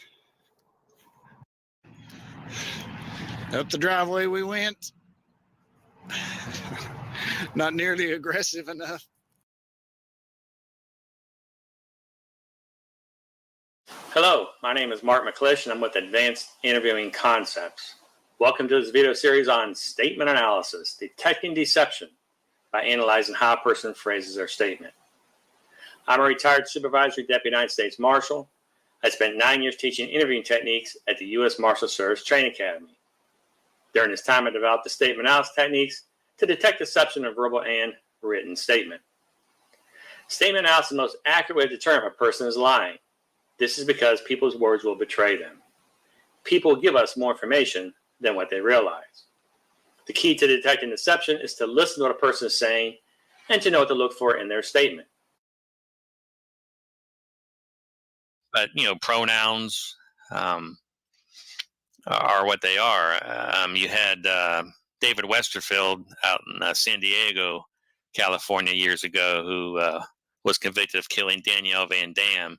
He had kidnapped her on a Friday night and then left in his RV, and he claimed he was driving around the Southern California countryside for the weekend by himself. And then when he came back on Monday, he found the neighborhoods all up in arms because Danielle's missing. So that's when the police interviewed him. But when they asked him about this, excursion that he went on, at one point he used the pronoun we. All right, I heard this. Which absolutely tells us that somebody else is with you. I mean, we know we's a plural pronoun, but yet throughout this lengthy interview, he insisted he was by himself. Back her up. Plural pronoun. He went on. We know absolutely that it's a plural pronoun and that he was with someone else. This is a scientific method. This guy developed this. I'm pretty sure he knows what he's talking about. I don't know if he mentions it here, but pronouns are reliable because there's no thought. It's an automatic choice that your brain, it requires zero thought process. Your brain automatically picks a pronoun, automatically. So when Tim says that he interchangeably uses I and we, no, he doesn't. We watched 5 hours of Tim talking last time. He doesn't do that. He doesn't do that. It's not a baseline behavior. And now throw this little wrench in there. He says absolutely. Saying we absolutely means it's you and someone else. Absolutely. 100%. And this is based in science. So are we going to believe Tim Mullen? Or are we going to believe Mark McClish? And science and research and Peter Hyatt and behavior panel and observe. Who are we going to believe? Tim or all of them? Just saying. Just saying. he found the neighborhoods all up in arms because Danielle's missing. So that's when the police interviewed him. But when they asked him about this, excursion that he went on, at one point he used the pronoun we. All right, I heard which absolutely tells us that somebody else is with you. I mean, we know we is a plural pronoun, but yet throughout this lengthy interview, he insisted he was by himself. Mm-hmm. And so they eventually found her body, and forensically they could place her in his RV, and linguistically we could place somebody in his RV, that being Danielle. Now the detectives picked up on that and confronted him on his language, and at this point you're hoping to get a confession, but he didn't confess. I don't know if that was used in court, but I see no reason why you couldn't use that in court, that as long as everything was legitimate as far as the interview goes, that he used the pronoun we. See? So a polygraph, you can't it's not admissible in court because there's no, a polygraph is not a scientific tool. It's not, period. It will never be proven to be accurate. But see, statement analysis is a science. The process is scientific. It's been proven over and over and over again. And it is what it is. So when you're talking about admissibility in court, that statement, the use of we, would be able to come into the trial because it's based in science. And it's in conjunction with the fact that they have physically placed this girl with this guy. So you combine the two things together, you can't get out of it. There's no way around it. I don't care what Tim says. I'm going to believe all of this because this makes more sense. Because I know it, because I've studied it myself. That we're at this little place because that's admissible. Everybody knows we's a plural pronoun, yet he was insisting he's by himself. So we drove on out to Ben Hill. Up the driveway we went. It is what it is. This clip right here is coming in Journey 8. It is what it is. It is what it is. A lot of people can't see Sandra. So who are we going to go with? Who are we going to believe? The professionals? The people who made this technique? The people who do this every day? That train agents in the FBI on how to do this?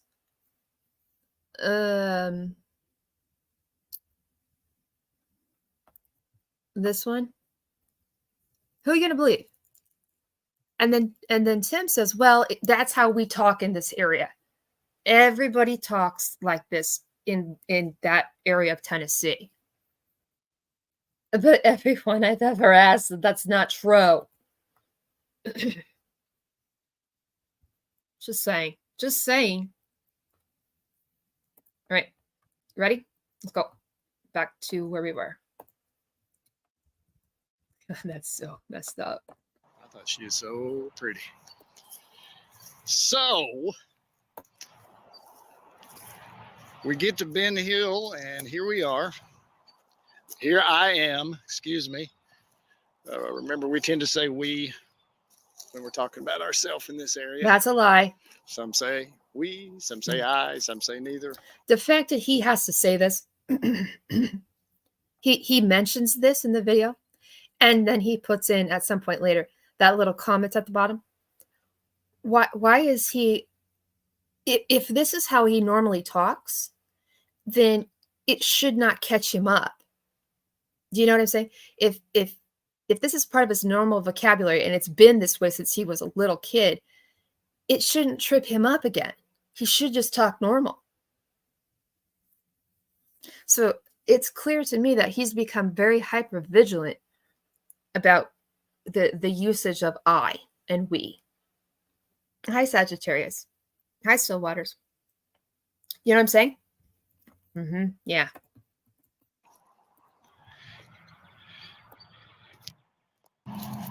And some say neither. Some say potato and some say potato. That's not a fair comparison. That's not a fair comparison. A potato or a potato, it all means the same thing. A more appropriate comparison would be potato versus potatoes. If you say the word potatoes, you're not talking about one potato. You're talking about multiple potatoes. And if you say potatoes, you're talking about multiple potatoes and not one.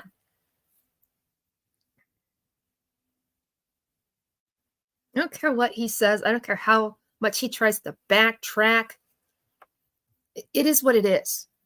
Science has proven that it's completely accurate, 100% accurate. When someone says we, they mean them and somebody else or multiple other people. That's what it means. If you're cultured, you play the violin around here. If you're right on down to earth, you play the fiddle. Same instrument. Give or take probably thousands and thousands and thousands of dollars, because violin players can have some amazing instruments. Okay. I doubt anybody's ever just used a Stradivarius violin to play a fiddle. So we get to Ben Hill Road, the Ben Hill Road. We did it. So we get to Ben. This happens at 14:09.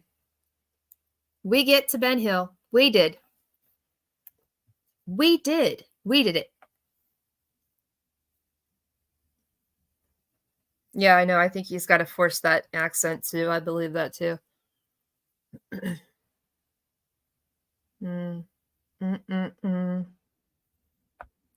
Isn't that crazy? Isn't that crazy? He just caught himself doing it. You'd think that he would catch himself again. The fact that he does not catch himself here reinforces my belief that it's him and someone else or multiple other people. Plus, he takes all of those photos of dogs with the hand on the dogs, but yet he says there's nobody with him. But I've tried. You know how I am with the suitcase, right? I tried to position myself with my hand on my cat in the same way and take a picture like him, and you can't do it. There's no possible way that you can angle your body that way. It just won't happen. So we have a discussion about how we went there, and then we have a discussion about how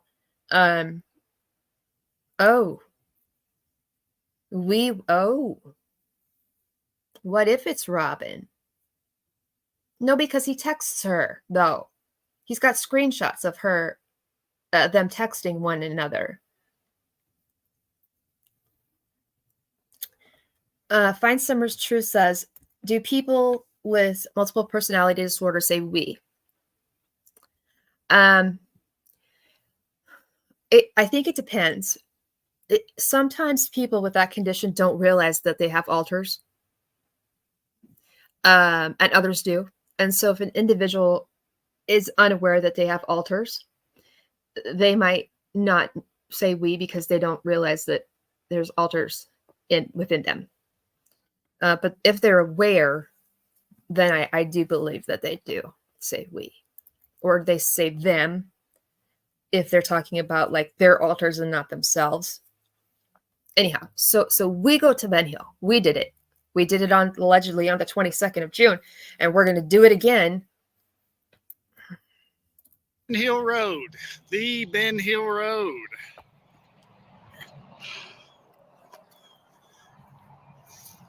And I was always calling it the wrong name. I'm bad with names. I juggle my names. If you have this flyer right here, do not hand this flyer out. It's got a red truck on it. Tim made this. Do not hand them out. TBI says no. Like I said, I read Summer Wells, and then when I posted it on my one Facebook, I write Summer Cells. Just a brain deficiency, I guess. Wait a minute. Just a brain deficiency, I guess. June 24th. But see, he went there allegedly on the 22nd. Why did it take him 2 days? Why did it take him 2 days to post something on the news? I thought that we went to Ben Hill to take photos for the news site. Why did it take 2 days to post those photos? Oh my God. I don't know how many times I have to poke holes in this thing before it completely sinks to the bottom of the river. Just a brain deficiency, I guess. But it was Ben Hill Road, because even then I kept calling it something else. But it was actually the Ben Hill Road. I got to the driveway. Now it's I got to the driveway. I got there. But now he's going to switch it up in a minute. I looked up the driveway. Now, you can't see it.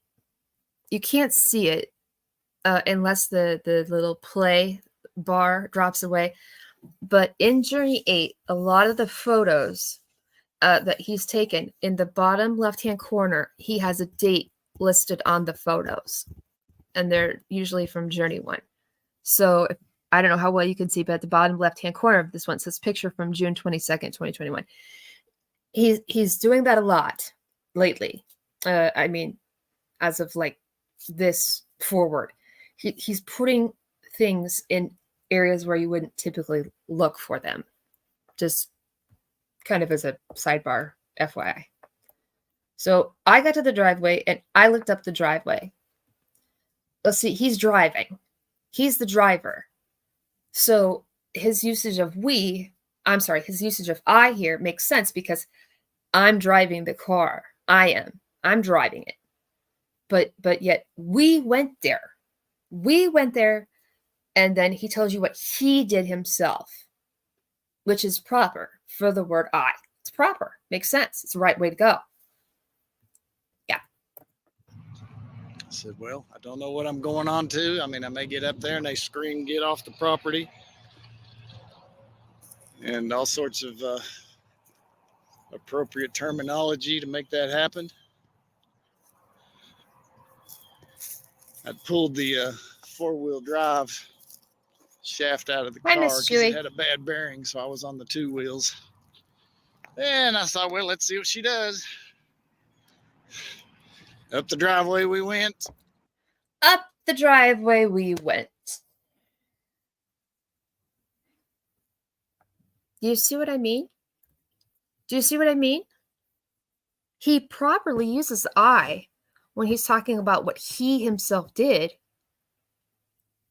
But when it comes to the collective number of people, we did those things. We went there and we went up the driveway. We did it. We did. Okay. And then insert this comment because remember, this is after I've called him out, after I've pointed out his misuse of we. It's an old habit. Well, if it was, then you would consistently expect him to say we. But he doesn't do that. In the 5 hours of footage that we watched, he doesn't mess up like this. He doesn't. Not once. Not one time. Not nearly aggressive enough. And we just sat there and basically got stuck. So rolled back down. Thought, okay, we'll try something different. Because there are a lot of real right, and here's our next excuse. I used to have my dog with me. We went everywhere together. So so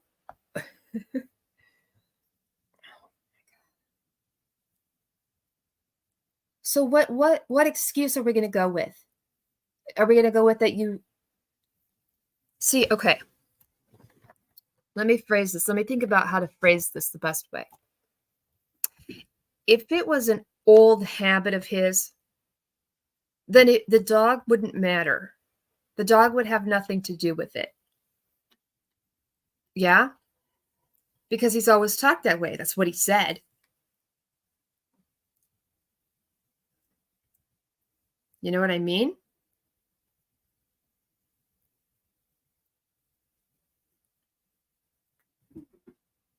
Oh, I see. Okay.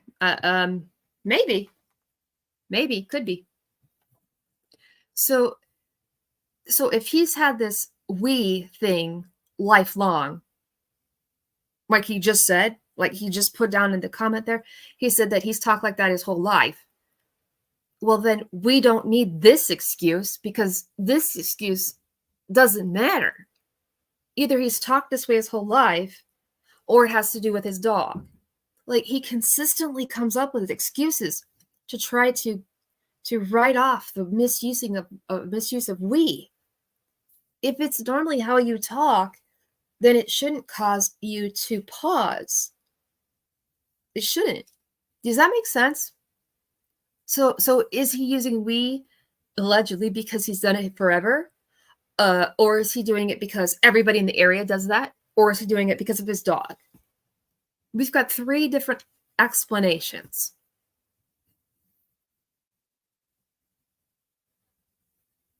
I believe he got caught in something. I do. I believe he got found out because people tell us exactly what they mean. Words will betray them. Words will betray people. They will. And despite what the deceptive detective says, you can't sit there and watch 3 minutes of news and come to some conclusion. You got to look at some stuff from start to finish, multiple things, multiple things, and then come to some conclusion. As a sidebar, I'm getting a lot of backlash about the deceptive detective, but in case you missed it, FYI, I've pretty much got him figured out. What he does is not scientific. And I can prove it. What he does is not statement analysis. The fact he brings up quite often how it is that he is the only one that can do things and none of the other analysis can. Well, see, he's not doing it right. He's not. I've proved it. I can prove it. I know 100%. I believe, this is my personal opinion, but I'm basing it off of the research that he did. I believe 100% that he is a scam artist and he's a con artist, and he figured out a way to come in here with the primary purpose of making money, and that he utilizes and plays off your guys' emotions and feelings to do that. Whatever you all want him to say is what he says. But see, he uses some big words and he acts like he knows what he's talking about. But see, everything that he does and says is free on the internet to go look at. And the ones that I did go and look at aren't what he says they are. So I know he comes off as kind of like a likable, maybe a believable person. But trust me when I tell you that he's deceiving you for your money. Trust me. It is what it is. I verified. I checked into it. And as much as you feel as though he's a good guy and he's out there to help find summer, no. There's a video. He actually made a video a year ago about how to make it on YouTube, how to make the most money on YouTube, and what things you have to do to be the most popular and most profitable channel on YouTube.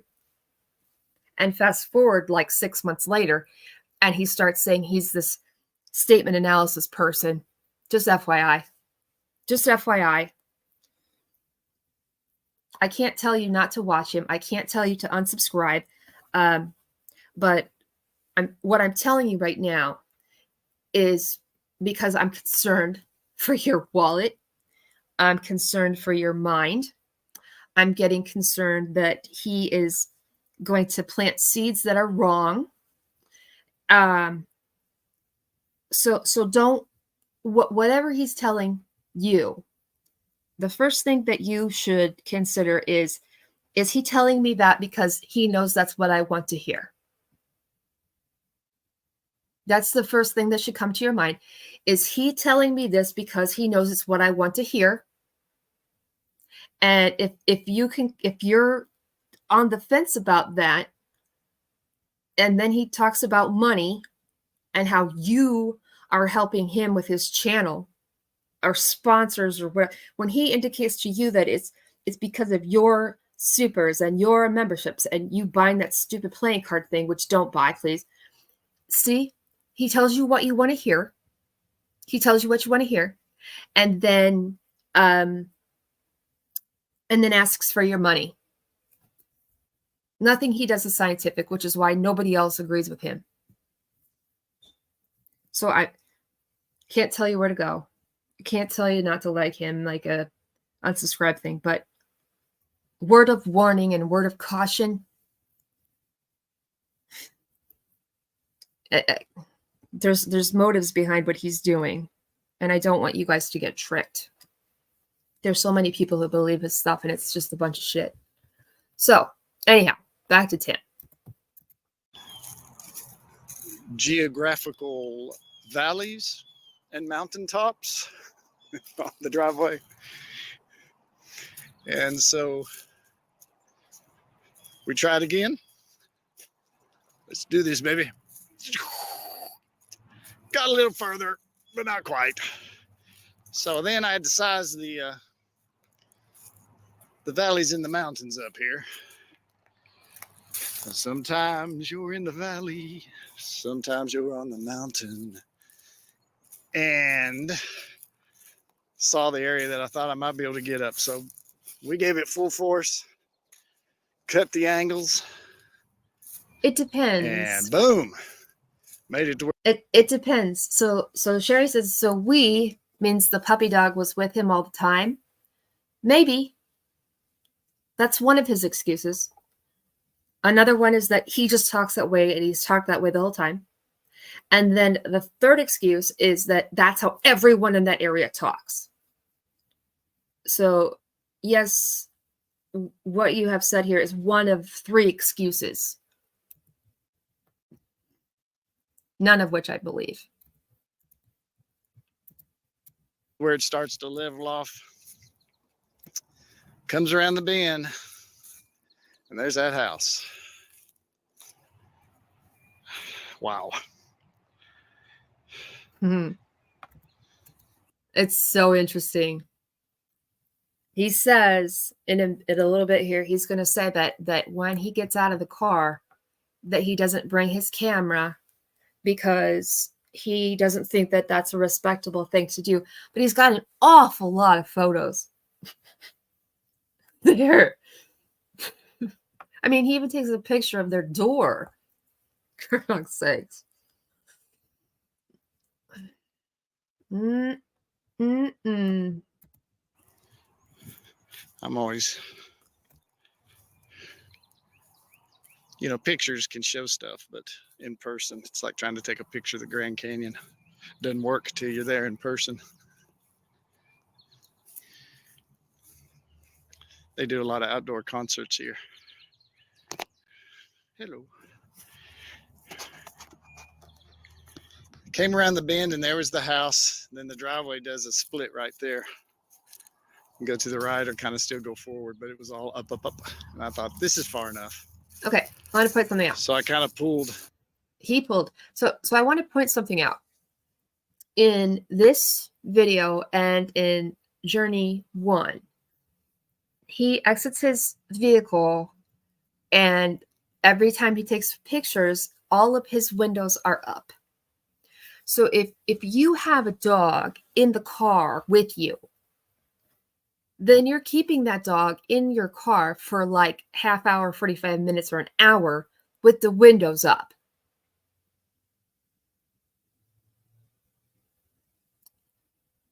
In August. So if it's true that he says we because he's referring to him and his dog, then that means he's kept his dog in a hot car with the windows up for an extended period of time. It is what it is. There's photographic proof. We're looking at it. Just saying. Off to the side.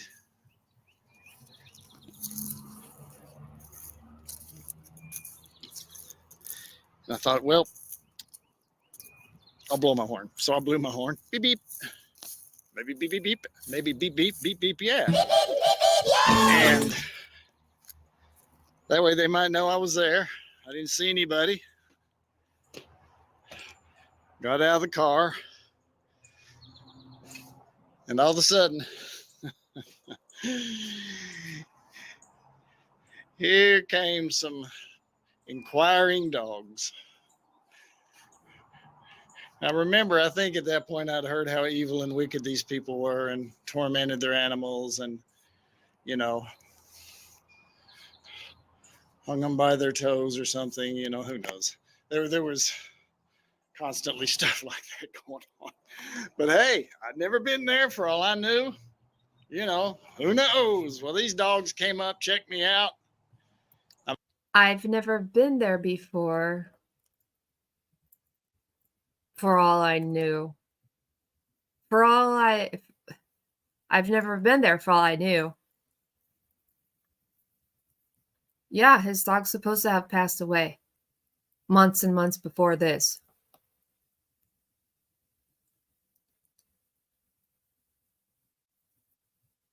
Yeah, I know. I looked at the windows. So Danny says there was no dog in his shadow or a dog in the window looking out for him, right? Yep. There's no photos at all. None of them exist. There's not one single photo that has his dog in it.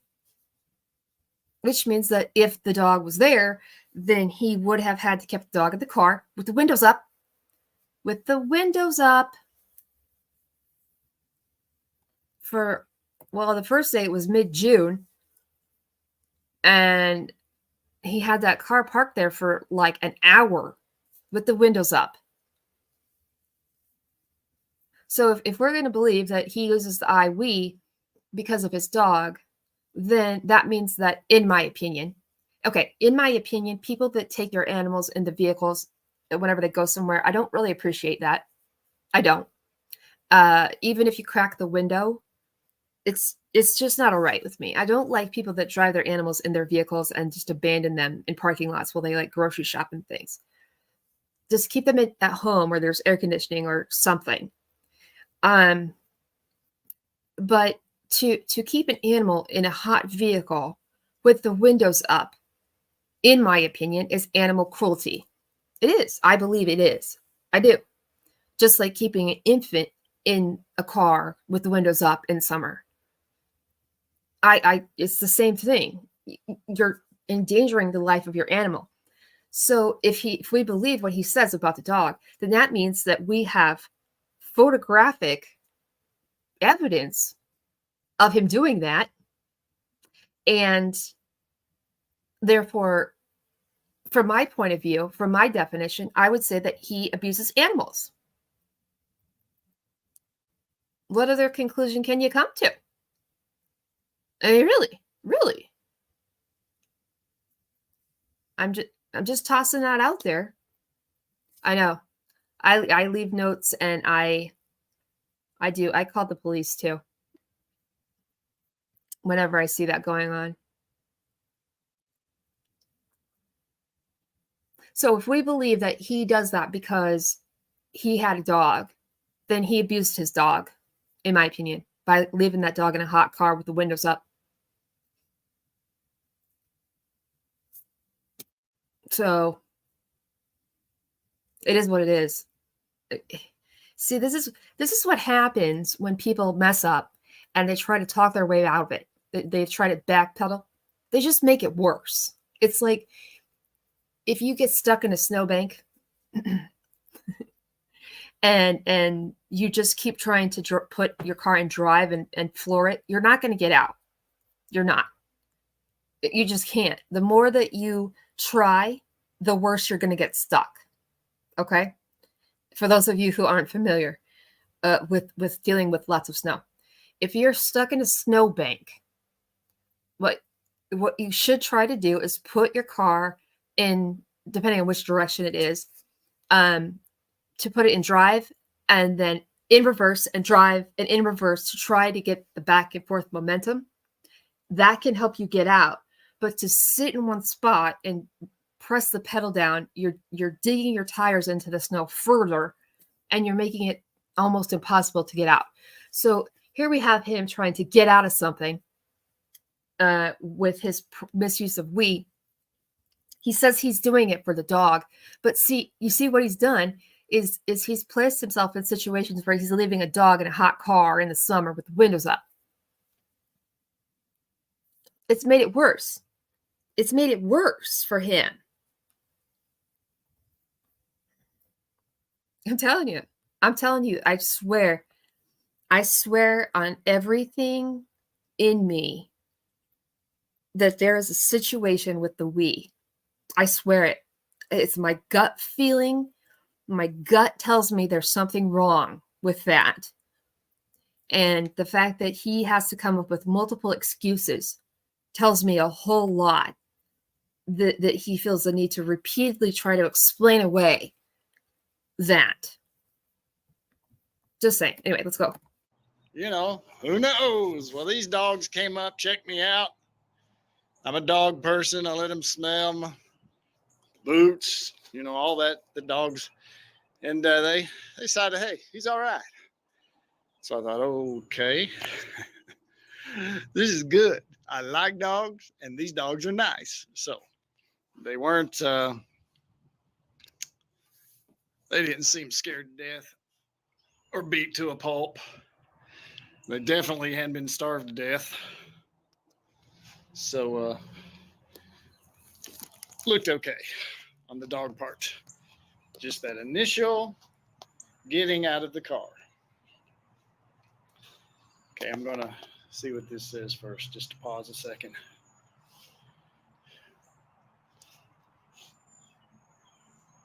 If the sages ask thee why this charm is wasted on the earth and sky, tell them, dear, that if eyes were made for seeing, then beauty is its own excuse for being. Sorry, Felicity, if you're listening. I kind of bounced from American to British to maybe a dab of Scottish and a spot of Irish, mangling all in one good bundle.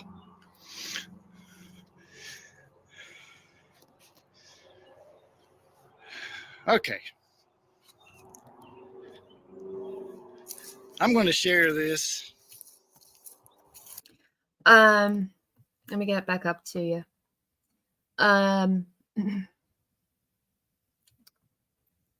Okay, so Dixie in Tennessee Mountains says, was he at the property before or after the Fun Fest parade?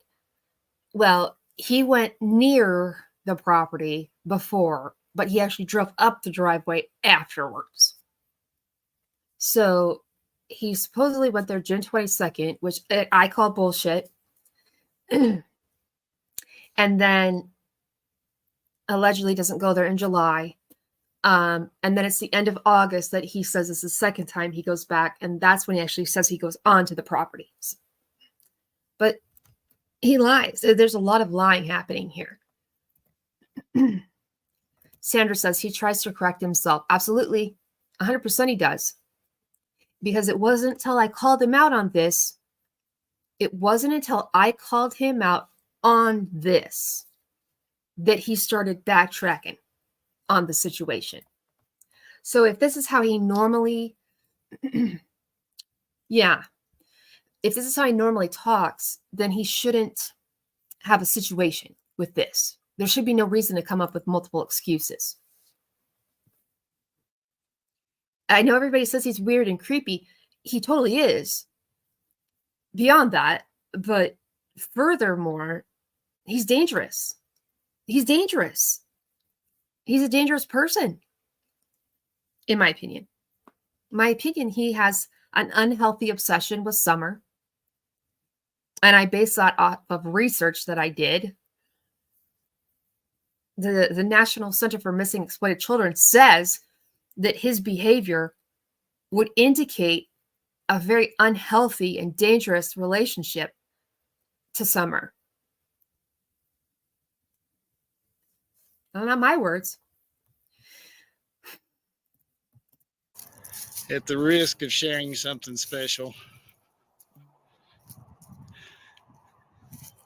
that just gets, it's these nuggets that you hand out there sometimes that make you tick. And we're all different. We all have different personalities and what I guess birth paths. And I mean, God's a God of variety. Some are very cut and dry and just like the data, and others are very creative and imaginative, and somehow it all works. And we have,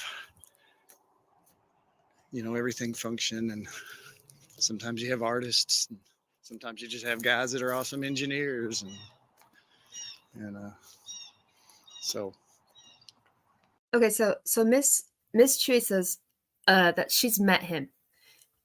Everybody that's met him has told me that that being around him is just, there's this uneasy feeling being around him. That he feels or acts as though he's better than, that he treats people very condescendingly, and he acts as though he's more intelligent than people that are around him. Is that the same kind of vibe that you got as well? Like consistently, every single person I've ever talked to has had those same conclusions about his sort of general, especially women. Yeah. My mom is texting me. Okay. So I'd be interested to hear what your impression of him was. I also heard that he does not give a very strong handshake. Not that matters, but it was interesting. All right, let's go. I'm what I is.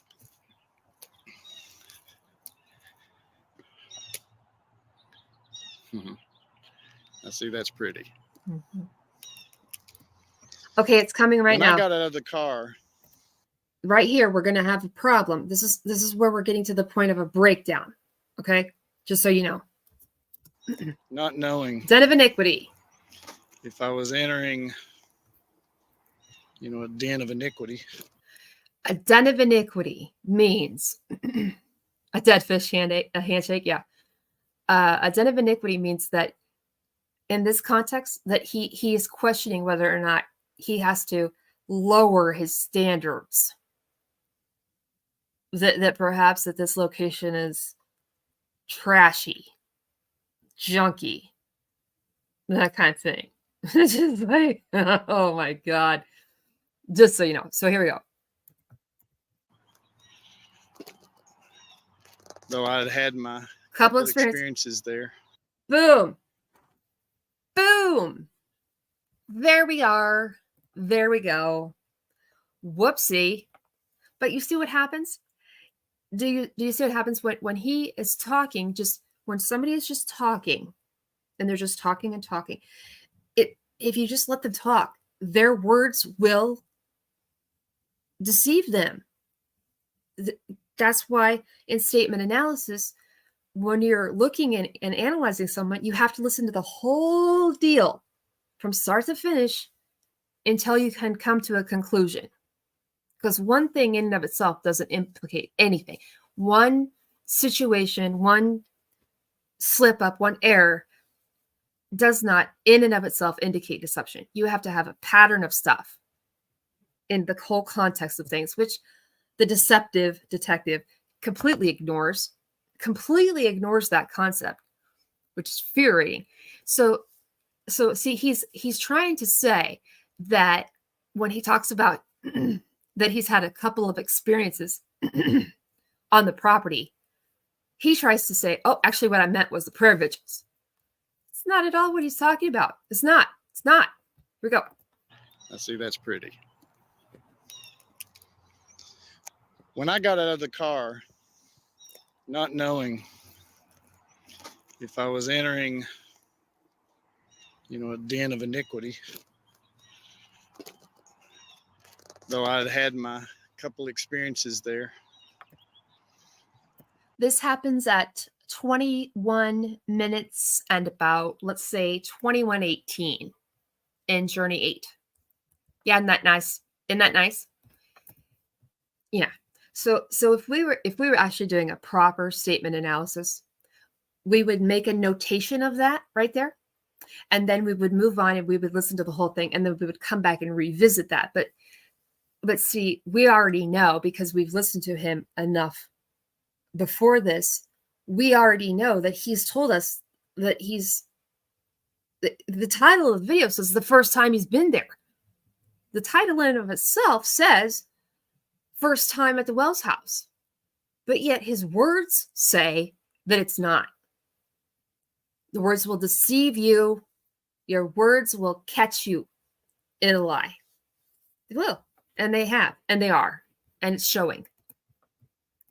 Not knowing if I was entering, a den of iniquity,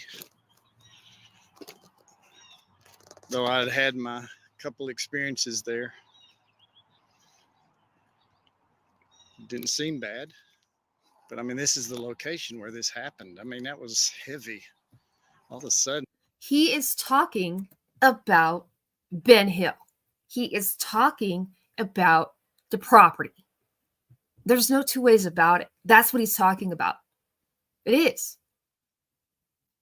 So when he says he's had a couple of times there, I'm more apt to believe that that's true and accurate than what he's trying to say that it is. And my personal theory, that has been my theory from the get-go, when I caught on to his we thing, and the problem with the 22nd and him saying that the police weren't there when the police were there, when they were there, I believe he's been there more than he says that he has. I believe that he has been to that property more than he claims that he has. I do. And it kind of like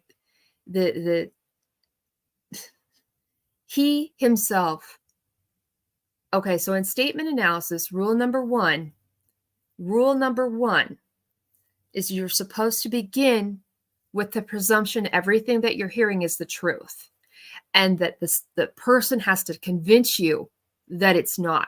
The person that you're listening to has to convince you that they're lying, which is one of the hardest things to do. But see, he's convinced me he's lying. He's convinced me. He has. And so, scientifically speaking, because when I started my channel very long time ago, I couldn't watch, as those of you were here from the beginning know, I couldn't watch other channels because it would plant seeds in my brain. I had to watch all of this stuff before I heard other people talking about it. So every time I've watched these journey videos, have been with blank slates, and I've watched them as I was taught in a scientific fashion. Every single time, my areas of concern have consistently held up and remained the same, always. And so, which is what it's supposed to be. It's a science. It's supposed to be able to be replicated. He's talking about the property. There's no way could you skew this conversation to make it even make sense about the prayer vigils. You can't. No matter what you do, you can't make that work, because he's so detailed in the property. And then he backtracks.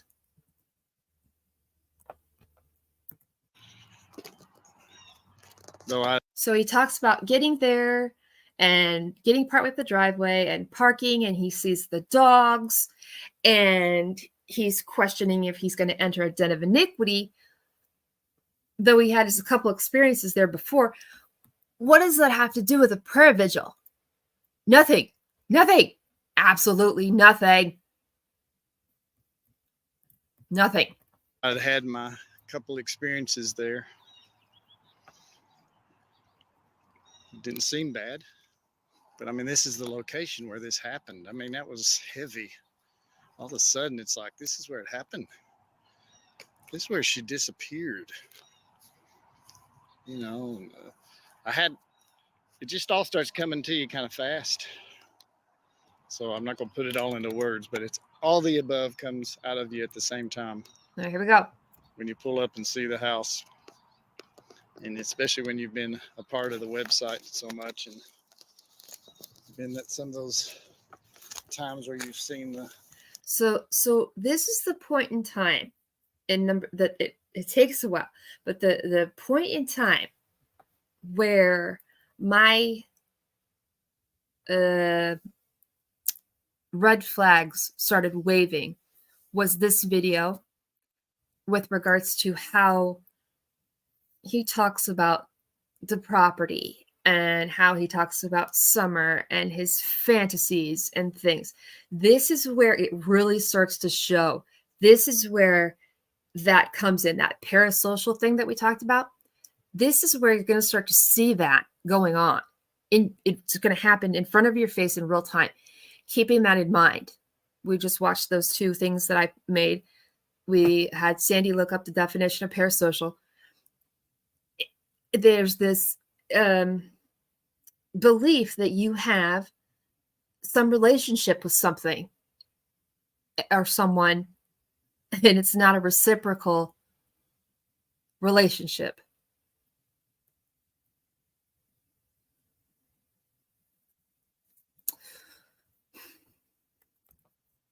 And he's going to cry in just a sec. House. And especially when you've been a part of the website so much, and been at some of those times where you've seen this is abnormal. Their grief, you know about other stuff. You've heard a bunch of silly stuff. You've heard a bunch of stuff that's wild that you don't know if it's true or not. So it just all rushes at you at the same time. And working on the site. Here we go. It's going to mess up. There is that. Here we go. Feeling of responsibility. Bam. See? Let me move out of the way. Every time this occurs, he throws text up over the top of the video. A feeling of responsibility. Doing the website gives a huge feeling of responsibility to not accidentally harm the family that is trusting you. You see? Why do you need to explain yourself further? Words will betray you. They will. This is where we're seeing, this is the emergence of this parasocial connection that you're going to see. This is where you see it starting to crack out of its shell. Are you picking up on this? You guys picking up on this situation? This one-sided relationship? This is what you're looking for. This is the things that are going to be it will become blatantly obvious in just a minute. But this is what we're dealing with. This. And in that video that I had created, where it talked about how a person might feel guilt or remorse for feeling that way, knowing that it's wrong. Well, maybe that's at play here. Maybe he knows it's wrong to feel this way. So he's going to slap over top some explanation or something to try to make himself not look bad. Mm-hmm. Mm-hmm. Here we go. The responsibility is just huge. So I get out of the car. I'm going to tell you what the first thing that happened. These aren't things you think about. It's just, this is what happened. Here we go. Okay. We are going to completely crack out of the shell, and you're going to see Tim parasocialing all over the place right now. All over. It's interesting that he uses the phrasing, I'm going to tell you what the first thing that happened was. Why don't you just tell us? We know that you just got out of the car. You're trying to convince us this is the first time you've been there. Hey, not crazy. Right. Yeah. He gets emotional at the property. Here we go. These aren't things you think about. It's just, this is what happened to me. Because you're asking, why did you get involved? Why did you do this? How did you get involved? See? You see what I mean? He tries to backtrack. He tried. Why did you get involved? Why did you do this? Okay, ready? Here we go. Why did you get involved? Why did you do this? And my theory has always been because he has this unhealthy obsession with Summer. Right after this comment right here, he's going to start to cry about Summer. I believe he is doing this because he's obsessed with her. Yeah.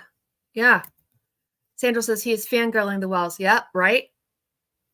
To a very extreme point, like way beyond appropriate, way beyond a healthy way. And so, he talks a lot about, well, I'm not making money. Okay, that's fine. According to the FBI, predators have their collections. They're not really interested in the money. They don't, or they're more interested in having the collection to reminisce and things. That money isn't an issue.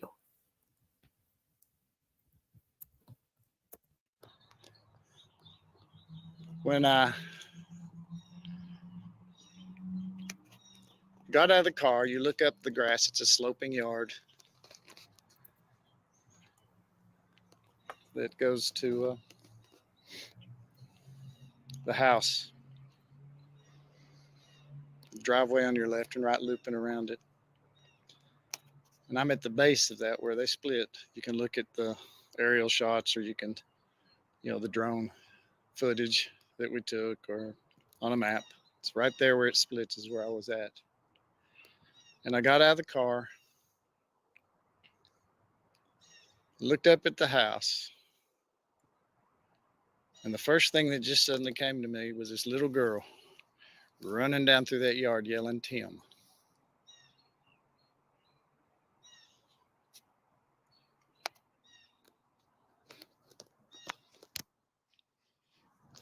I gotta stop. Hang on. That right there, according to every resource I could find, that right there, the resources tell me this is wrong. This is unhealthy. This is some sort of obsessive thought, that this is a point in which person has gotten with so far into this parasocial thing that they need help, professional help, that they could be dangerous to society. We just watched it. You just saw it happen. This is what I'm talking about. Yeah, it's weird and creepy. It is, but it's beyond that. It's light years worse than that. Light years. He's never met her. He's never seen her. He's only seen photos and clips and things, and that's it. That's all. But yet he has this video in his head of her running up to him and giving him a hug and calling him Uncle Tim and whatever else.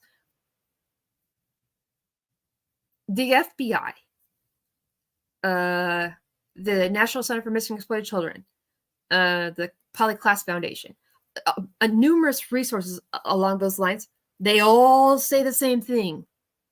All of it, everywhere, says this person needs psychiatric help because this is not okay. This is not okay. To take something and fantasize to that degree where you're crying, you can't even talk anymore.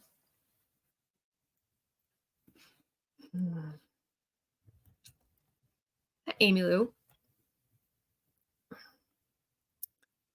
You know what I mean?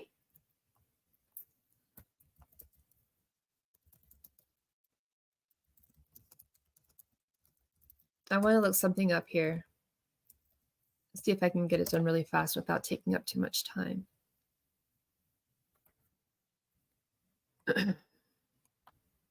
Um,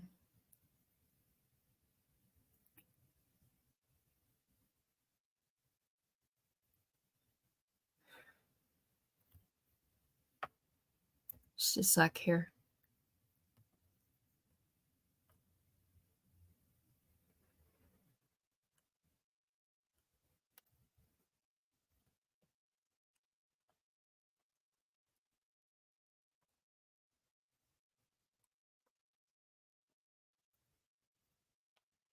I'm trying to see if the leading in statement, the lead in where he says, I'm going to tell you what happened. This is the first thing that happened. It's an introductory statement, and I don't quite know its purpose. So I'm trying to figure out its purpose in that sentence. Like, it's interesting. It's weird.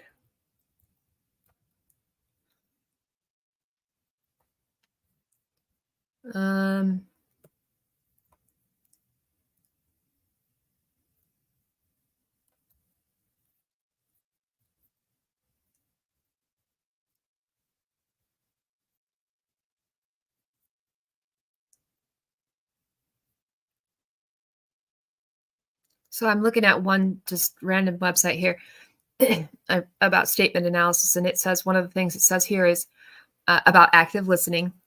You have to get trained to be a quote unquote active listener. It's really hard. And it's this website's pointing out something about, it says you can learn a lot about another person by listening for what is not said. Ask yourself, what has this person omitted from the story? Could it be significant? That's part of it.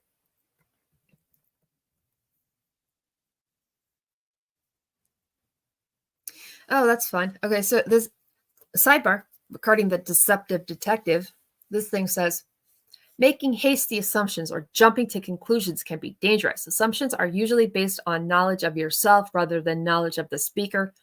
Don't assume that the speaker always uses words the same way you do. Avoid interrupting. Listen for the facts and be sure you know the difference between what was actually said and what your interpretations are. The deceptive detective. So let's do this one more time.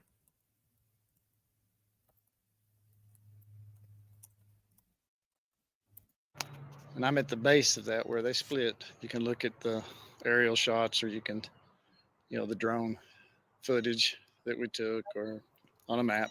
It's right there where it splits is where I was at. And I got out of the car, looked up at the house, and the first thing that just suddenly came to me was this little girl running down through that yard yelling, Tim.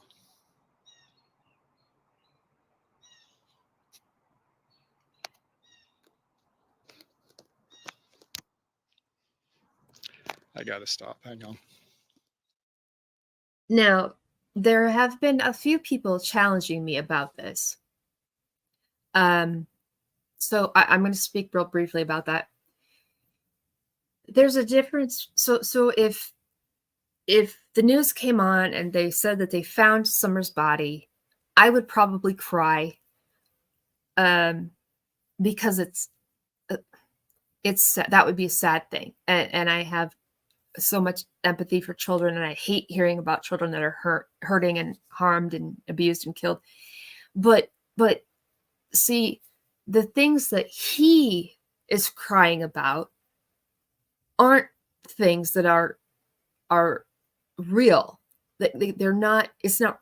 This isn't real. This is all in his head. All these things are in his head. And so there's a difference between him getting distraught here and then the rest of us being distraught if we hear something horrible about Summer. Like that one guy that came and talked about, no, I'm not even going to bring it up because then I'll start crying. Doing bad things with her body. A lot of people cried hearing that because they didn't want to hear that. That was horrible to listen to. But it's not, it's different. It's different. It's different than that. The drone footage we took, yeah, he took drone footage with Dawn to get a picture of that big, huge, like banner thing on top of their house. It was after the fact. So there is a difference. There's a difference here. He's crying over something that is not real. He's crying about a fantasy he's had.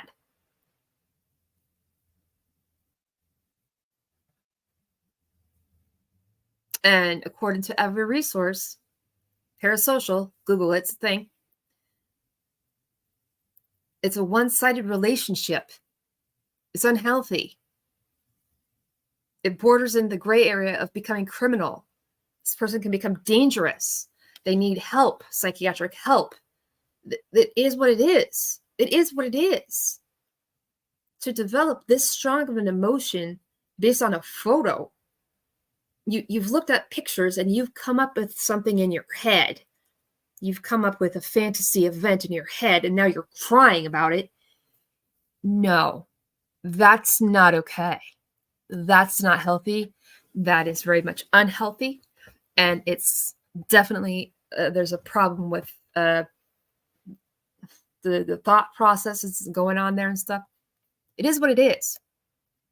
It is what it is. So here we go. Let's keep going. It is emotionally difficult to share these moments. Why? Let me move my face there. It is emotionally difficult to share these moments. Why? Why? All you're talking about is going to their property. That's all he's thought. The conversation is how he's pulled up to the property. That's it.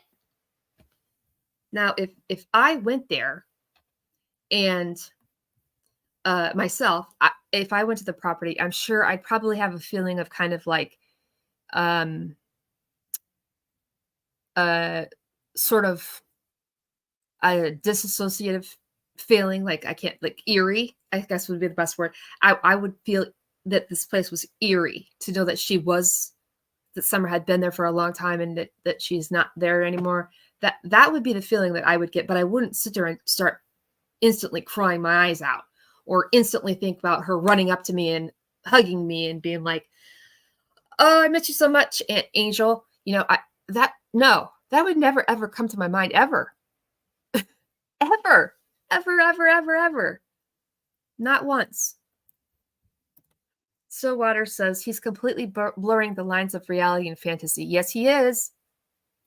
Absolutely. And that's why individuals like this become dangerous, because if they are put into a position where they realize that their fantasy is never a reality, that it will never be a reality, if Summer is found, okay, if she's found and she's alive and whatever, and she's quote unquote brought home, which I know, and he's there, and she doesn't run up to him and give him a big hug, then what is he going to do?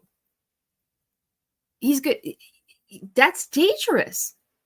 That would be dangerous, because all of these fantasies he's having of her are going to come crashing down, and he's going to be thrusted into reality. And that's where the danger lies. When you're talking about a person who's living in a world that's not 100% realistic, and they finally realize that becomes dangerous, a dangerous situation. September Virgo says,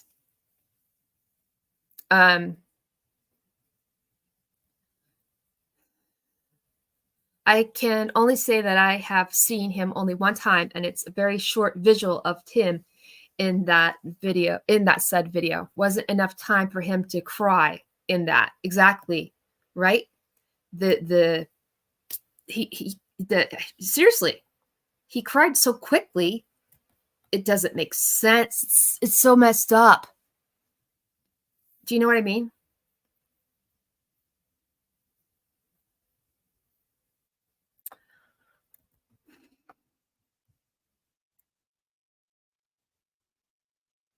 So let's go. Lots of thinky thoughts, right? Sorry. This one's too close.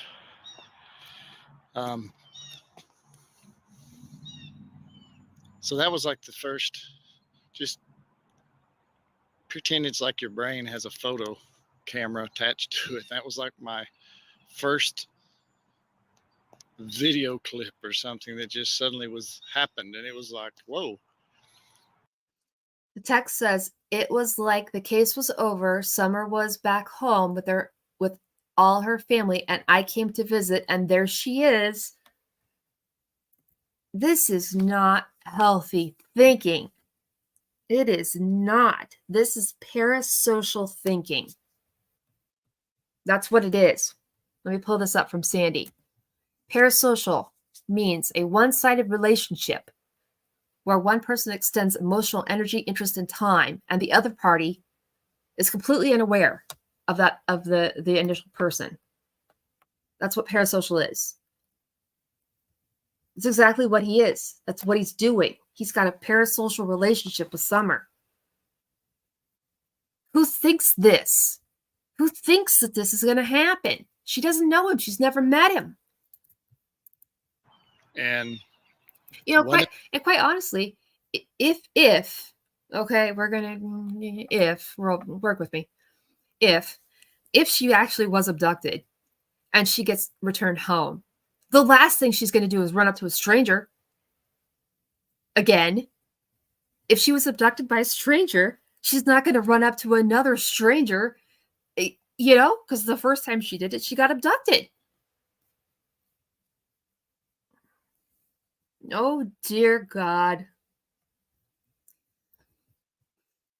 The vision, let me make that clear. It was, I don't know, it's like you could see it, but you didn't see it. It just spontaneously came. And it was like after everything's over and you're visiting and everything's over and the girl's been found, and Summer has been found and she's home, and, and you pull up and, she spots you and comes running down and,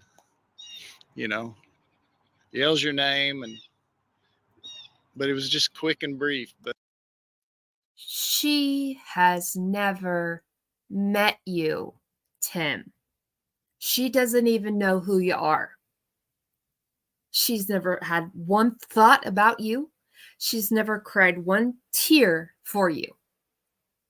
You're a complete stranger, Tim, to her. Complete stranger. How is this possible that you can have such a detailed vision come to you simply by driving to the property? This will never happen, Tim. This is never going to happen, ever. Never, ever will it ever happen, ever. Well, I mean, it literally will not, even if she is found. She's not going to run up to you, Tim, and be like, oh, I missed you, blah, blah. That's what I'm saying.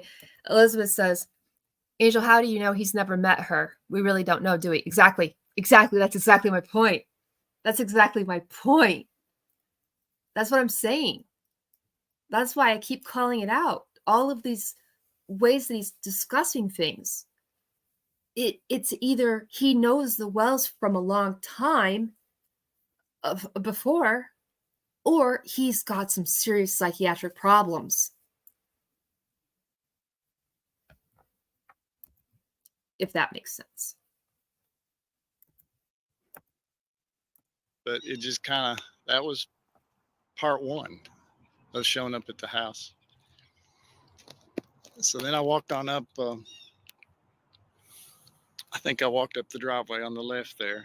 Hi, Birdie. I'd already told myself, don't you, no camera, no camera, phone taking pictures. No phone, no taking pictures. Because if they are home and they take one look, it's like, oh no. He says, I'm not going to take my phone. I'm not going to take my camera. No pictures, right?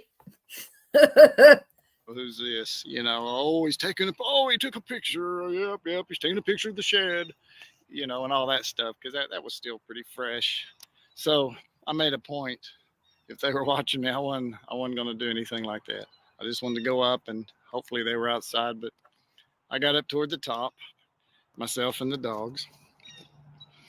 And they were puppies. The 4 of them were puppies at that point. If I remember right, when I showed up, there were 6 total. Absolutely, he's a liar. A blue-eyed daddy, a tan mama, 3 mixed white-black small ones, and 1. Stillwater says, and he is lying when he says it spontaneously came to him.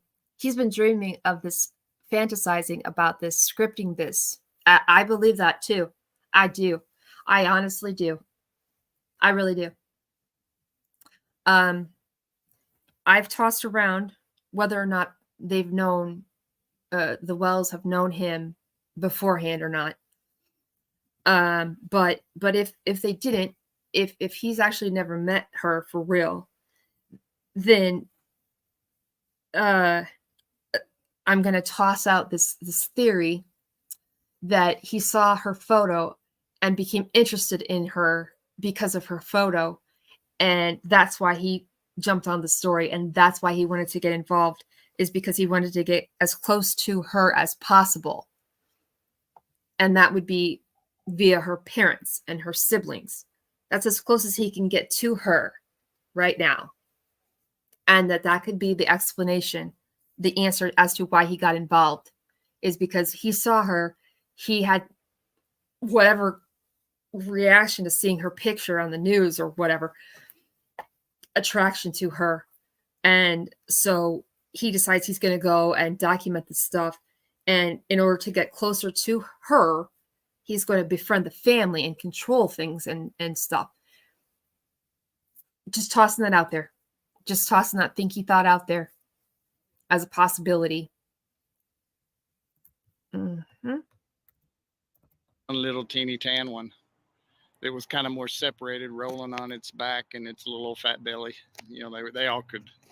They were just, I don't know how old they were at that point, but they were very, very small, very, very small, and just having the best time. And they all seemed so happy. It was a nice atmosphere. Once again, I know you hear me say that, but it was like, this is a comfortable place. Totally different than anything really that I'd been around or maybe, raised around or anything. It was just different, but it was comfortable.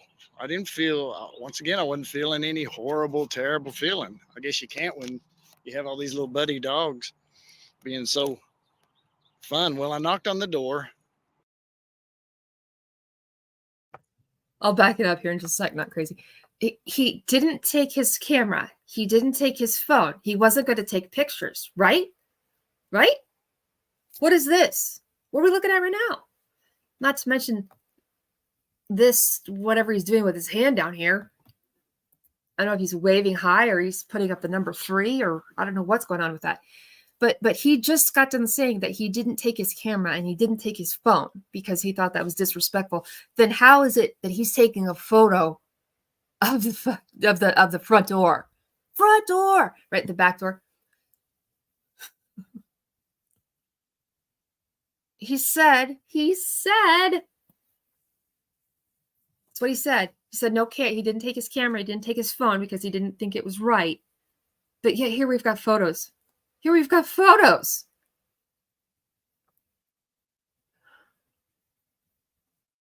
All right, how far back do you want me to go?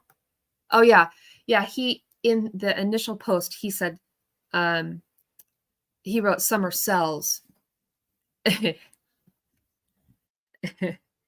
I never actually saw that in its original state, but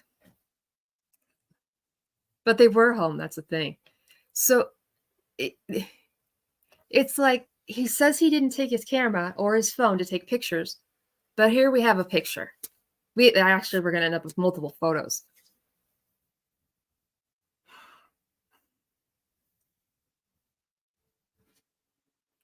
So there's something about I don't know how soon it comes. He has a close-up picture of the note.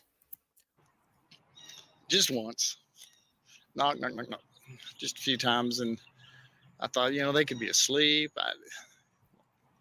I said, Okay. So here's the note. 7 p.m. Saturday. Hello, Dawn.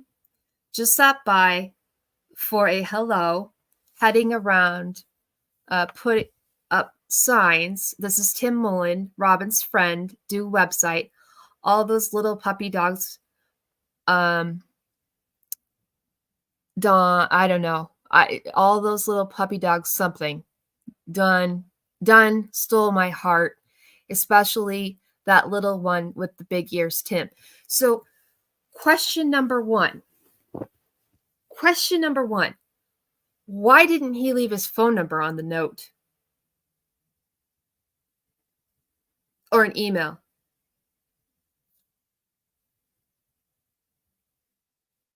So they get the note. How are they going to get in contact with him after he leaves?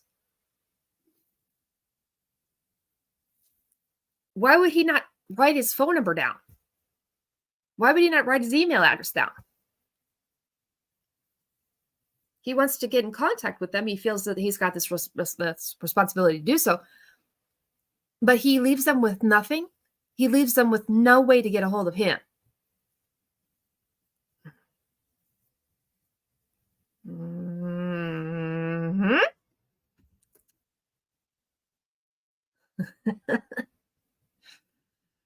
Yeah. You see? Okay, you see where we're going? Right. Yeah. it's just as good if I leave him a note. So wrote him a simple note and taped it to their door. I took a picture. And I took a picture of it so I could kind of remember. I tend to do that on notes and stuff I write.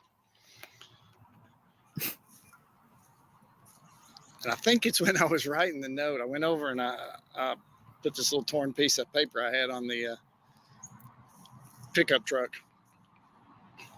And I was writing, and I think that's when I turned around, the second peculiar thing. And yes, I guess I'm peculiar.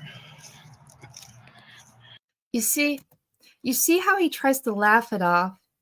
He tries to make it a joke. He tries to he's attempting to convince you that he's just weird. But see, yeah, he is, of course, absolutely he is. But it's more than that. There's more to it than that. More to it. I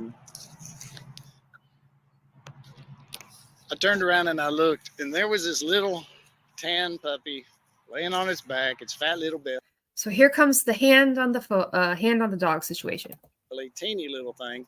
The three other ones just kind of jumping at it. The mama dog and the daddy dog standing there looking at me, and I swear, maybe it's just I have too much artist in me or something, but it was like I was looking at the whole family right there. And I looked at that little one, and I almost called it Summer. Right? He said no camera. Right? Exactly. Sherry says, without a camera, how are we seeing this? Exactly. That's exactly what I'm saying. Right? There's an awful lot of photos for not having a camera. Jesus. Because it just looked like that little girl, three little brothers, and they were all just jumping and rolling with each other, and she was holding her own, and they were running, they were happy, and dad and mom were watching.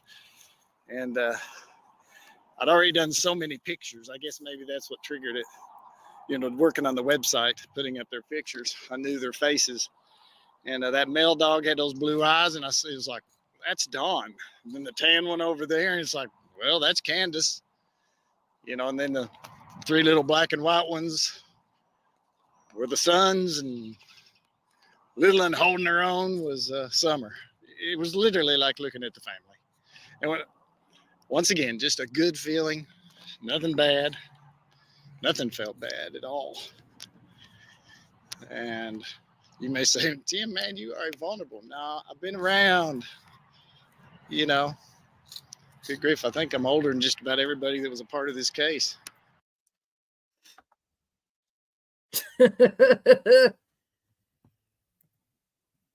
Already he's a part of the case. See, he's decided, I'm in it. I'm in this too. I'm in there. I'm in with it. Jeez, please. And it was a happy yard, a place where a child would feel comfortable playing, running, having fun. You could see toys everywhere, so you knew, well.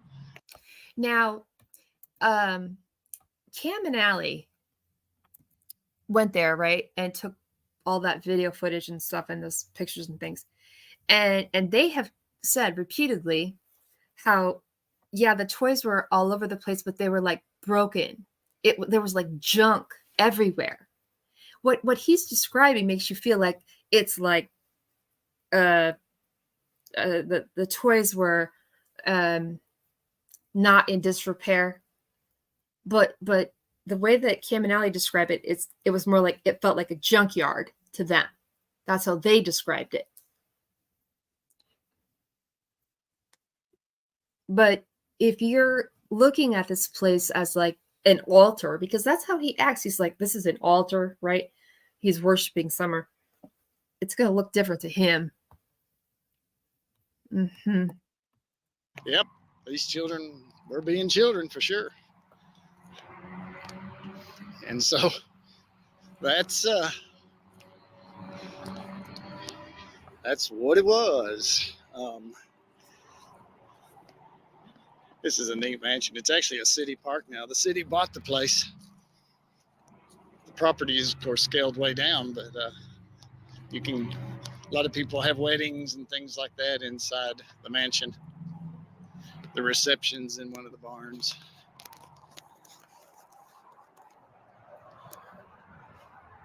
Even a smiley face in the front door. That's neat.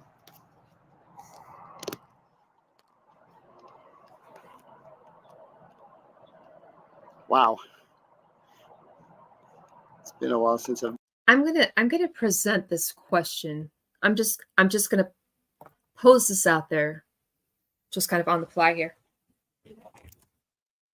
I wonder if he has tried to do this before, previously, in the past.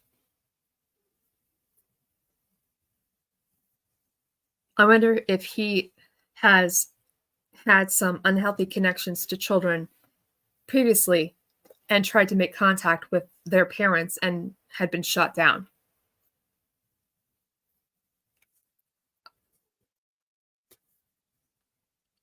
I don't think this is his first time. I don't think this is his first rodeo. I don't. Just tossing it out there for some thoughts. I've been here.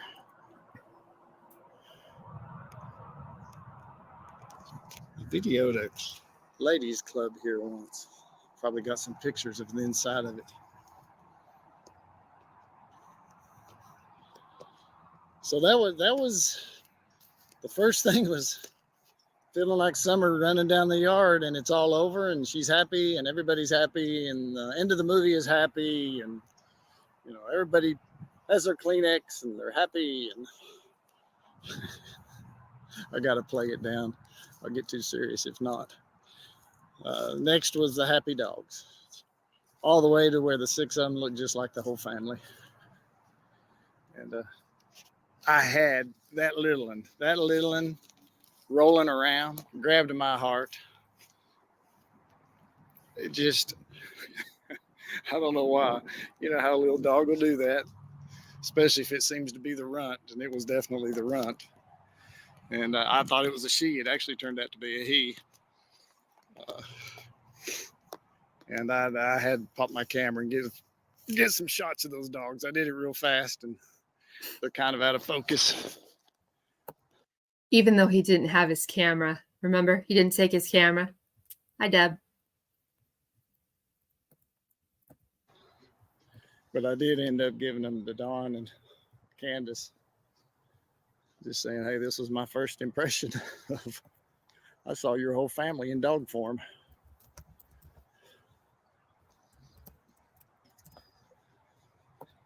That was pretty well it. And I decided, well, out of here. And one more thing happened.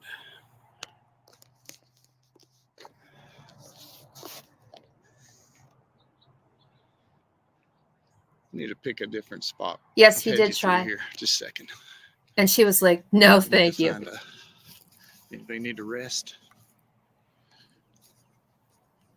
Exactly. Right? The idea that he has put this into, the idea that he sees this as a movie. This isn't a movie. This is real life. This is real life. This is real. Summer's real. Summer is for real somewhere we can't find her. This is real. But in his mind, he's got this thing like all jazzed up and coated in sugar and rainbows and sunshine and cotton candy and all that stuff. It's wrong. It's messed up. Maybe up here in the farm field, or what's left.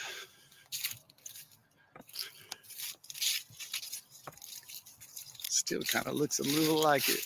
Just, whoop, car, you ruined my scene. Pretend that's a big farm field. Yeah, because you had the big dance there. We're in high school then. I'm going to pause this. Going on, but of course you. I'm going to pause this for a second. Excuse me. Hold on. Just real quick, because it's coming up in a couple of minutes. The photo with the hand on the dog. I made a video about the hand on the dog. I went out and I found photos of Tim where you could see his hands to compare them. Back row. So this photo is going to show up. And this is the hand. I tried to make this happen. I tried to do this myself. And I could not take a photo like this with my hand taking the photo and my other hand on the dog. It was impossible. So then I questioned whether Tim's hand looked that way. So I went and got the various photos of his hand. So here we go.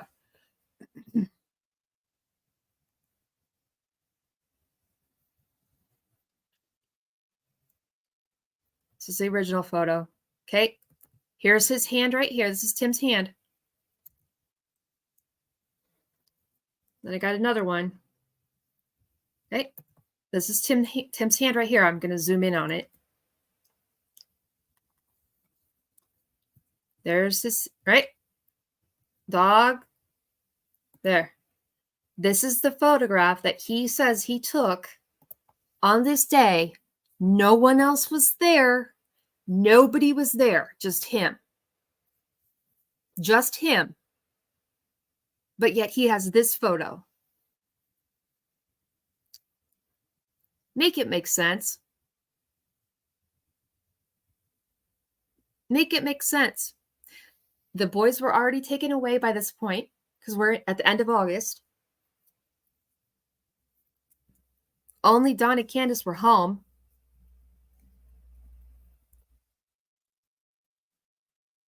Make it make sense. Make it make sense. How can this be?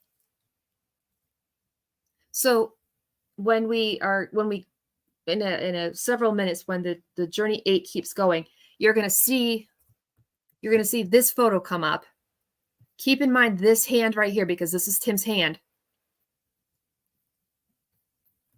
And keep in mind that he said that no one else was there but him. But also remember, he said, we went there. We did it. We went there. We did it. Oh, that's a good idea, Karma. I'll go try to find, there's tons of photos of her and video of her. I'll find one of her hand. But that hand is pretty damn tiny. It looks like a child to me. Okay, so keep this like imprint this image in your brain for a minute. It's going to sit in your work. This image will sit in your working memory for a minute if you let it sit there. And when we hit it up in the journey 8, you just keep that in mind. kind of had to wander out into the farm just at least for a few minutes. Sunshine. I think it's open. Let's see if I can take a peek. It's open. I don't think I've been in here since high school. Wow. Talk about the memory bank kicking in.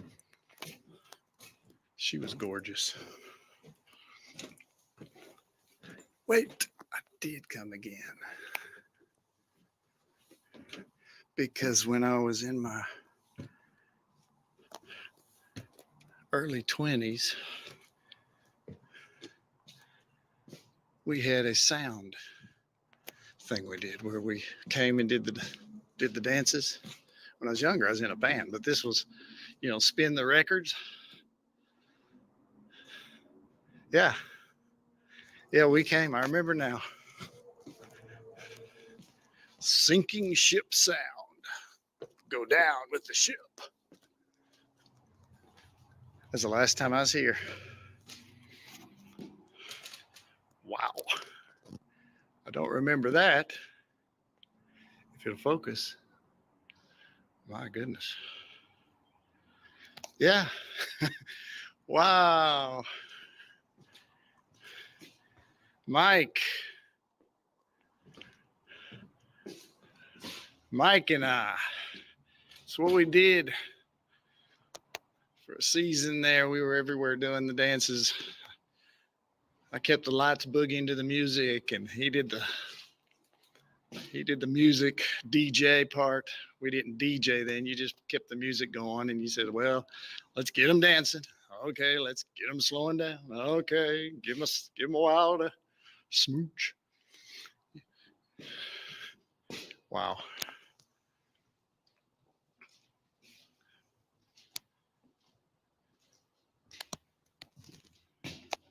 Absolutely amazing. Mike's in heaven too. I lost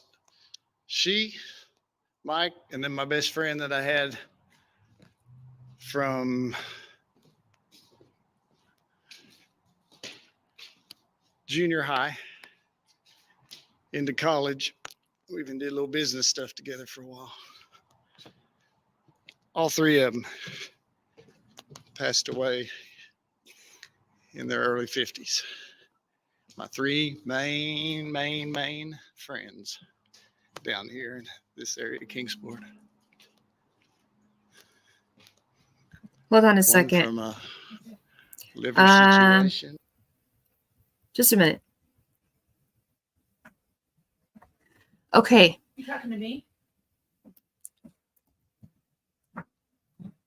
As I was sitting here thinking about the hand and Robin, this would be the person's,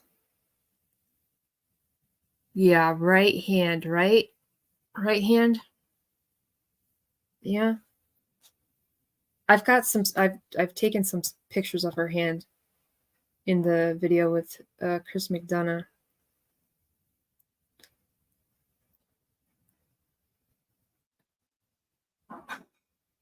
Her fingers are significantly longer than that, and they're more pointy.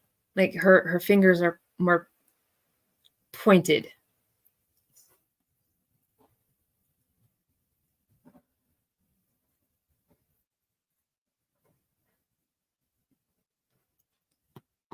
I can pull them up if you need me to, but I'm looking at the interview with Chris McDonough because she's a hand talker. And for those of you who are old like me, you know how you can see more of like your veins and things in the back of your hands? They look like that. That's what her hand looks like. Yeah, without a doubt, there has to be someone there.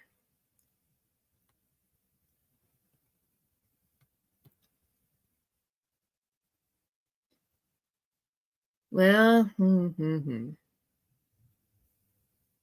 it could be. All right. So I'm gonna put a question mark on there.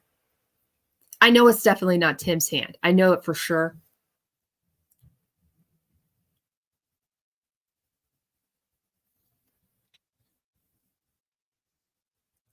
This is an interesting thing.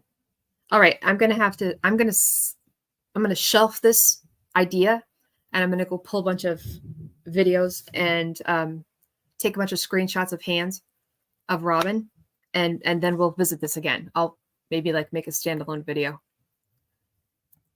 right, let's go. One from heart that stopped one morning, and one who had a brain aneurysm while sleeping. So it was pretty strange when I ended up back down here in the Kingsport area. This is something. It really is. Sorry, you're having to walk through this. Huh.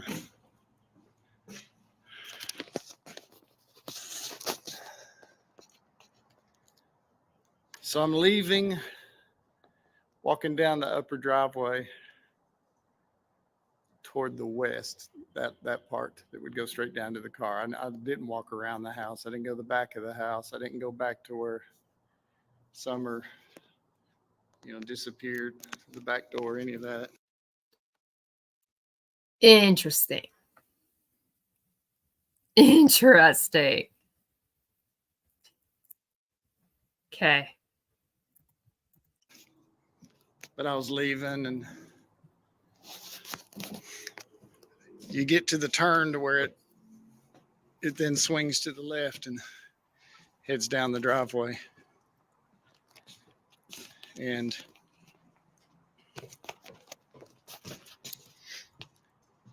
there's a view right there where they'd cut the trees. And that view,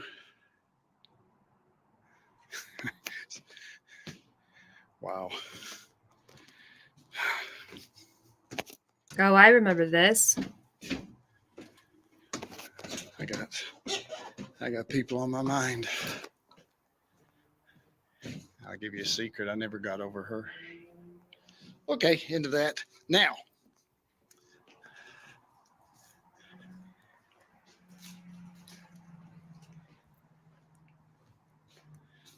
this is what it was.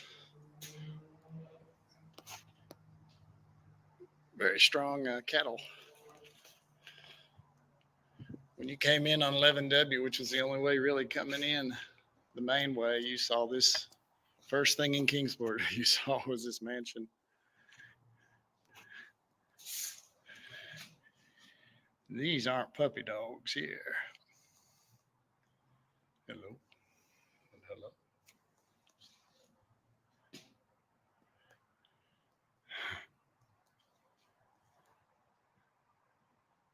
Hmm. I know, right? Right? Right there at the turn in the driveway where they'd cut the trees. It was beautiful because we're at the end of August, but everything is green. Okay. So now the question is, which cutaway is this? Because he says he never drives around by the basement door. But okay. What cutaway is this?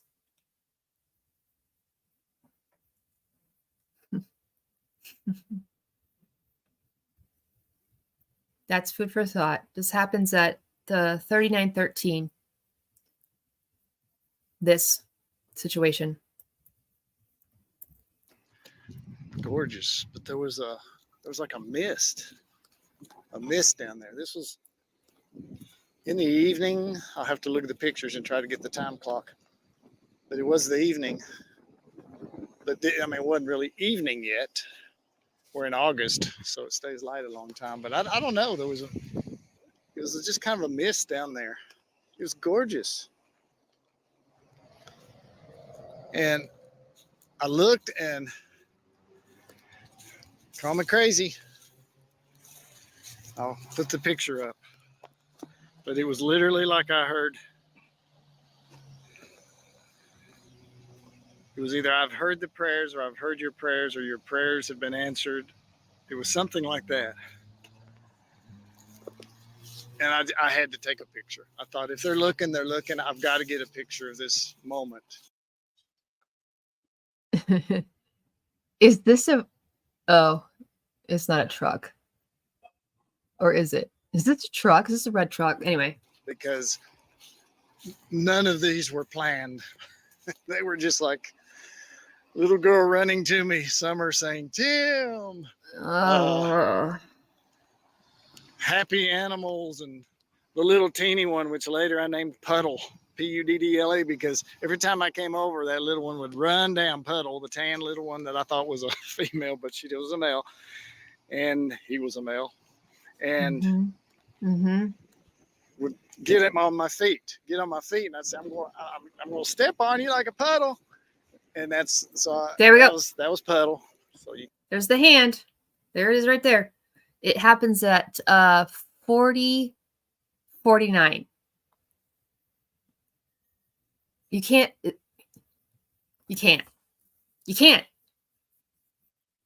I know the name about that who he hasn't gotten over yet, and that girl. Yeah, I know.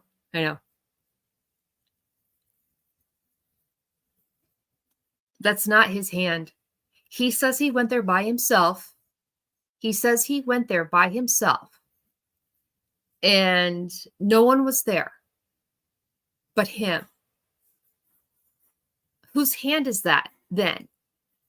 He used the pronoun we went there, and then he tries to tell me that he meant himself. Bullshit. Sorry, not sorry. But your photos would indicate that other people were there, as well as your usage of we. Yeah? You get where I'm going? You get where I'm going? All right, let's keep going.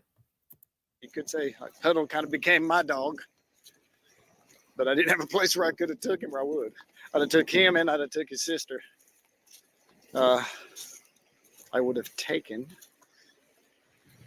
both Puddle and Butterscotch if I could have, because those two were brother sister, both tan, just very connected. Butterscotch was super shy, just so timid, so scared to be. I worked with her a long time, and That's his fantasy. She finally we bonded. You see, if you're going to go along with the whole parasocial thing, pull up Sandy's comment from a long time ago. It's this one-sided relationship, and it gets so far, you get so far into it that you are convinced that it's reality, right? And so in his mind, she knows him. In his mind, she knows him. He believes that, like in his fantasy world, which is unhealthy. Parasocial. Google it. Happily, she has a really good owner right now. So I took a picture, and I'll show you the picture. Went down, got in the car. Yeah. And gently went down the driveway. I kind of laughed listening to Chris McDonough describe his first experience on the driveway. I'm a little more familiar with it because I'm familiar with this area. I'm familiar with this area. and then cue in the text over top to try to write away something. You see, every time he puts text on the screen, I swear to God, it's his way of trying to make an excuse for what he just said.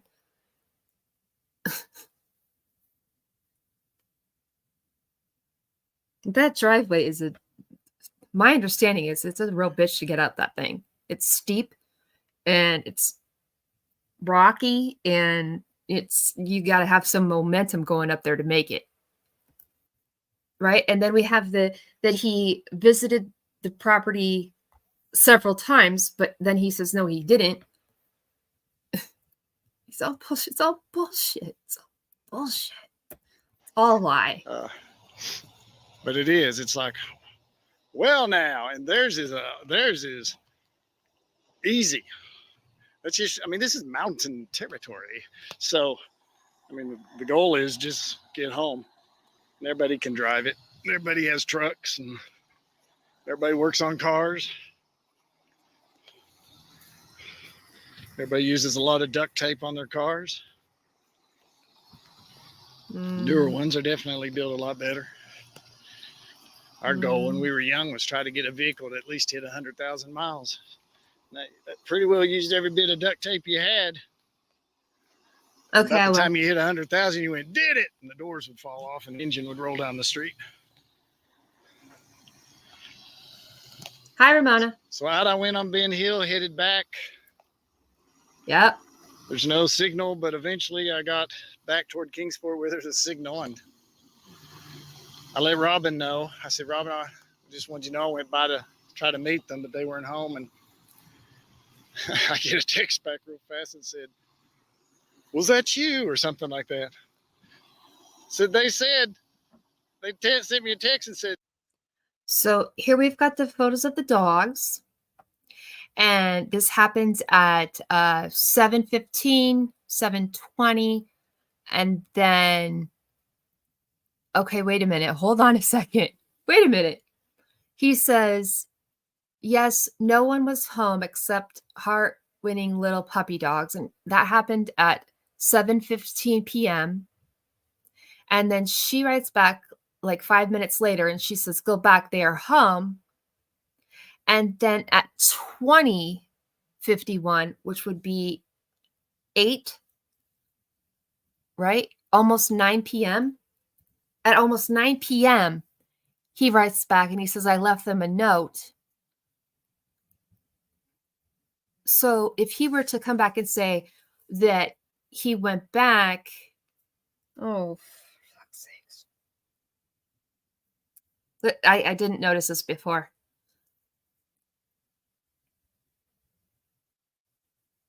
Huh. That's interesting. That's something. All right, let me keep going with this. Your friend was here at the house. Because I think on there I'd written, this is Tim Mullen, you know, a friend of Robin's that you know, Robin Lane that you know. And so he says, I saw the lights, but that was okay. I knocked just once, beeped when I first got there. The timestamps here, the time marker is at 20:54.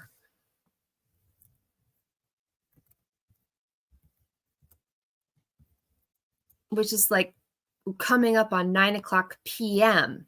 At 9 o'clock p.m. But remember, he had that note was dated or timestamped at 7 o'clock. So here we're 2 hours later, 2 hours past this. And they said, we were home. We didn't hear him. I said, oh my, well, that's okay. I guess I was polite enough that I didn't disturb them. So they knew I'd been there, and that was like, you know, I guess a big step. I think they just probably thought it was funny. I was there and they didn't hear me. So at no point in time does he ever say, at no point in time would there ever be more than him in those pictures. But yet there's that hand on that dog.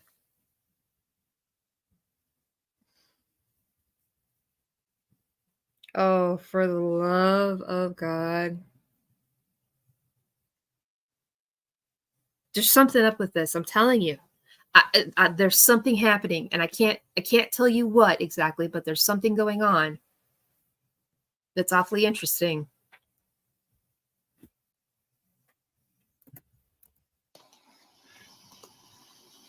That was an absolutely key moment for everything else that was going to go on that I would be helping with.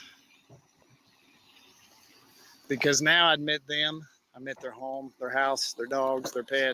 He's like, success. Doesn't it kind of sound like he's tried this before and that he has never been able to get full on into this because the parents have ignored him? But this time he's like, yes, I did it. I got in. Doesn't it kind of seem like that? I made my way in. There's success there. Does it feel that way to anybody else? I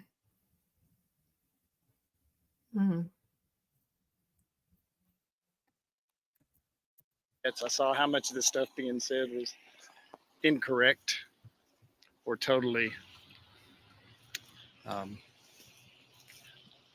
totally ...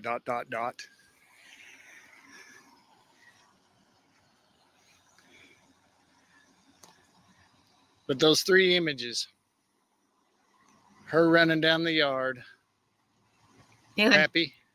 Just a minute. I'll move this.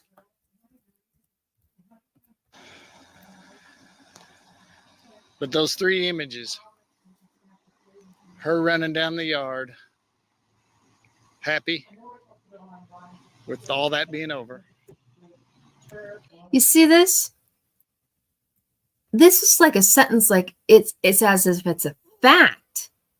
Some are running down the yard to greet me, but no, that's not true. That never happened. Well, okay. As far as I know, that never happened. That never happened. Never will. Never once.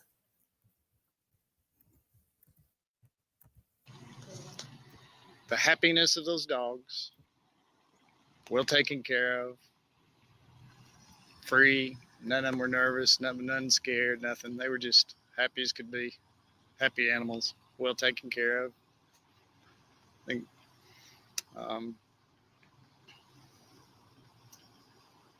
and then that vision, not a vision, but the visual of looking down into that valley and seeing that absolutely gorgeous and just feeling like prayers have been heard.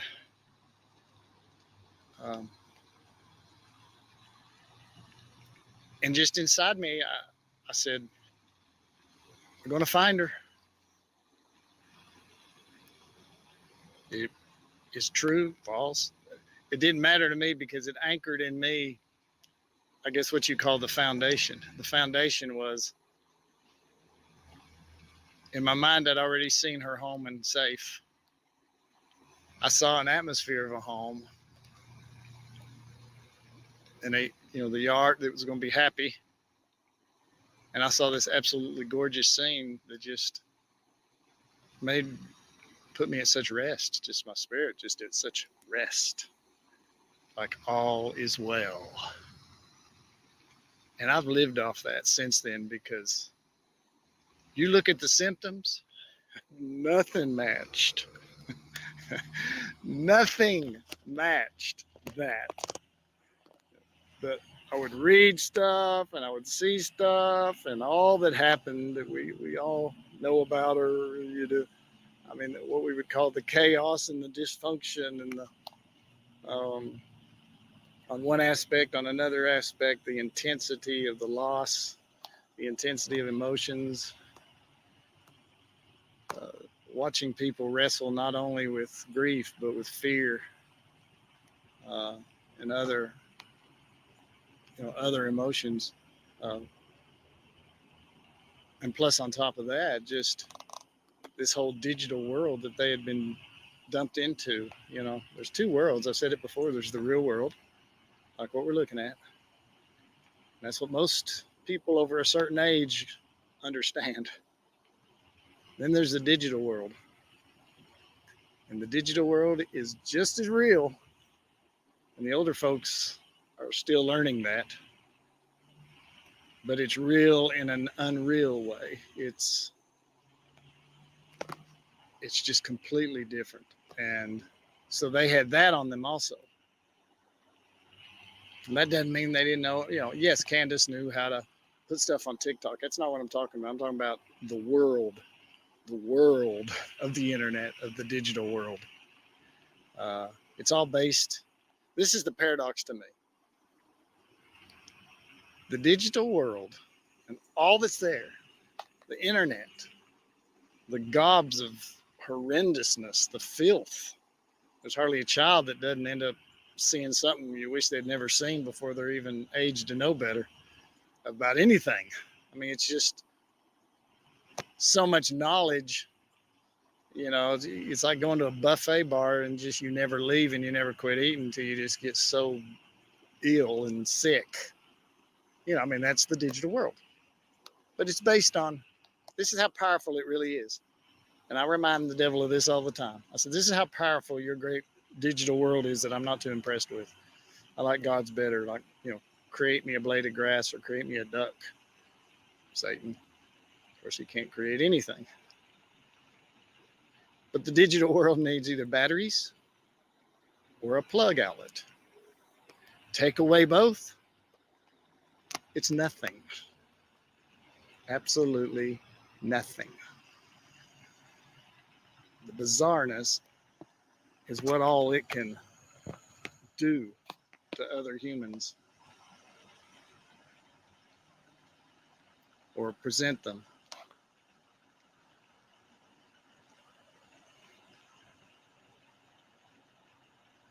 Those were my three. So with all this other going on, I just kept thinking, nope, I'm going to see her run down that yard. It's going to be a happy place and a happy yard. It's going to be all the beauty that God made around it, from the mountains to the valleys that surrounds the property. I have not a clue how it's ever going to get to that spot, but that's where I'm locking in on. And that was my solid foundation of how and why I could continue helping. People ask, how can you do that? You ruin your reputation. And it's like, I don't have a reputation, or this is my reputation, or however you answer that.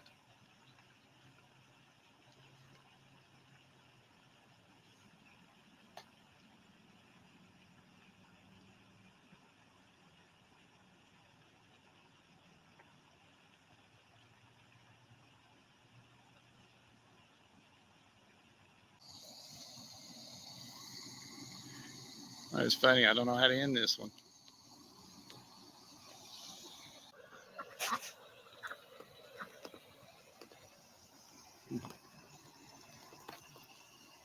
So those are the three things that anchored my foundation. Some would say, well, that's just a dream. That's a pretty good dream for me. I'm sticking to that dream.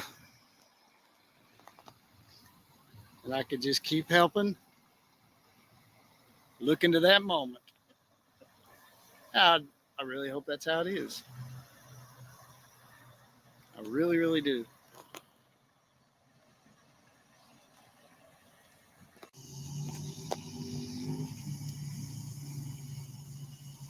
And it might be like this. Mom and Dad, the three boys, and they're going to go, where's Summer? She's over there exploring something.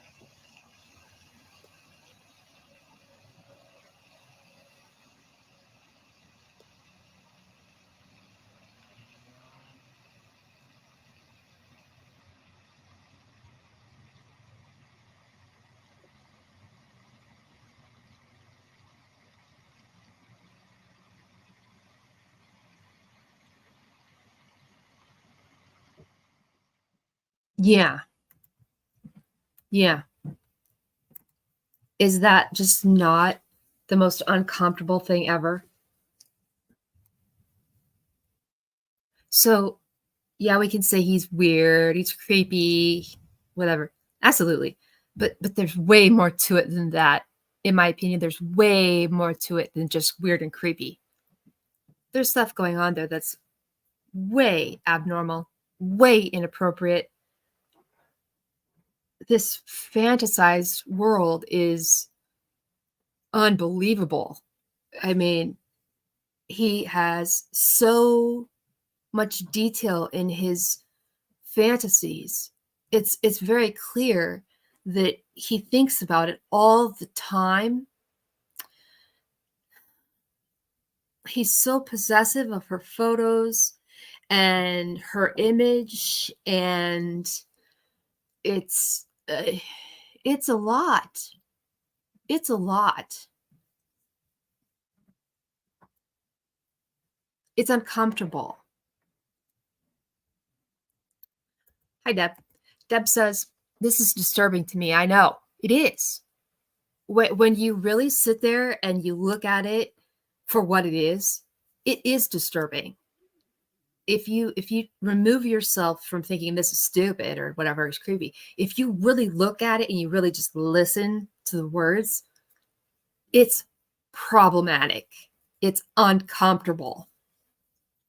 I don't like how the way it feels. I don't like this. He talks about the way he talks about someone running up to him and whatnot.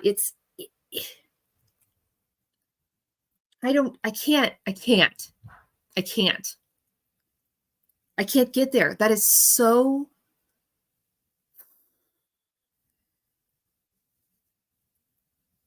I can't get there with that. There's something seriously wrong with this. I know, one flew over the cuckoo's nest. So there we go. It is what it is. That we've been here for 4 hours. The last one was, what, 5 hours long? That's the totality. This is kind of the climax of the whole thing. I'll look into the hand thing some more. We know. I think we can all agree that that is not his hand. I think we can all agree that that's not Tim's hand on that dog. And by saying that and knowing that, that means other people were there, or that it was taken on a different day when people were there. There's no two ways about it. It has to be another person. It has to be somebody else with him. It has to. It has to be. And according to him, Donna Candus never came outside, so it can't be them.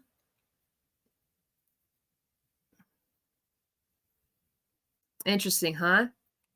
Whoopsie dozy. Words look, they'll deceive you. Whoopsie dozy. Words will deceive you. I think there's a lot more going on with Tim than just what he thinks or what he says or whatever. I believe that 100,000 trillion %.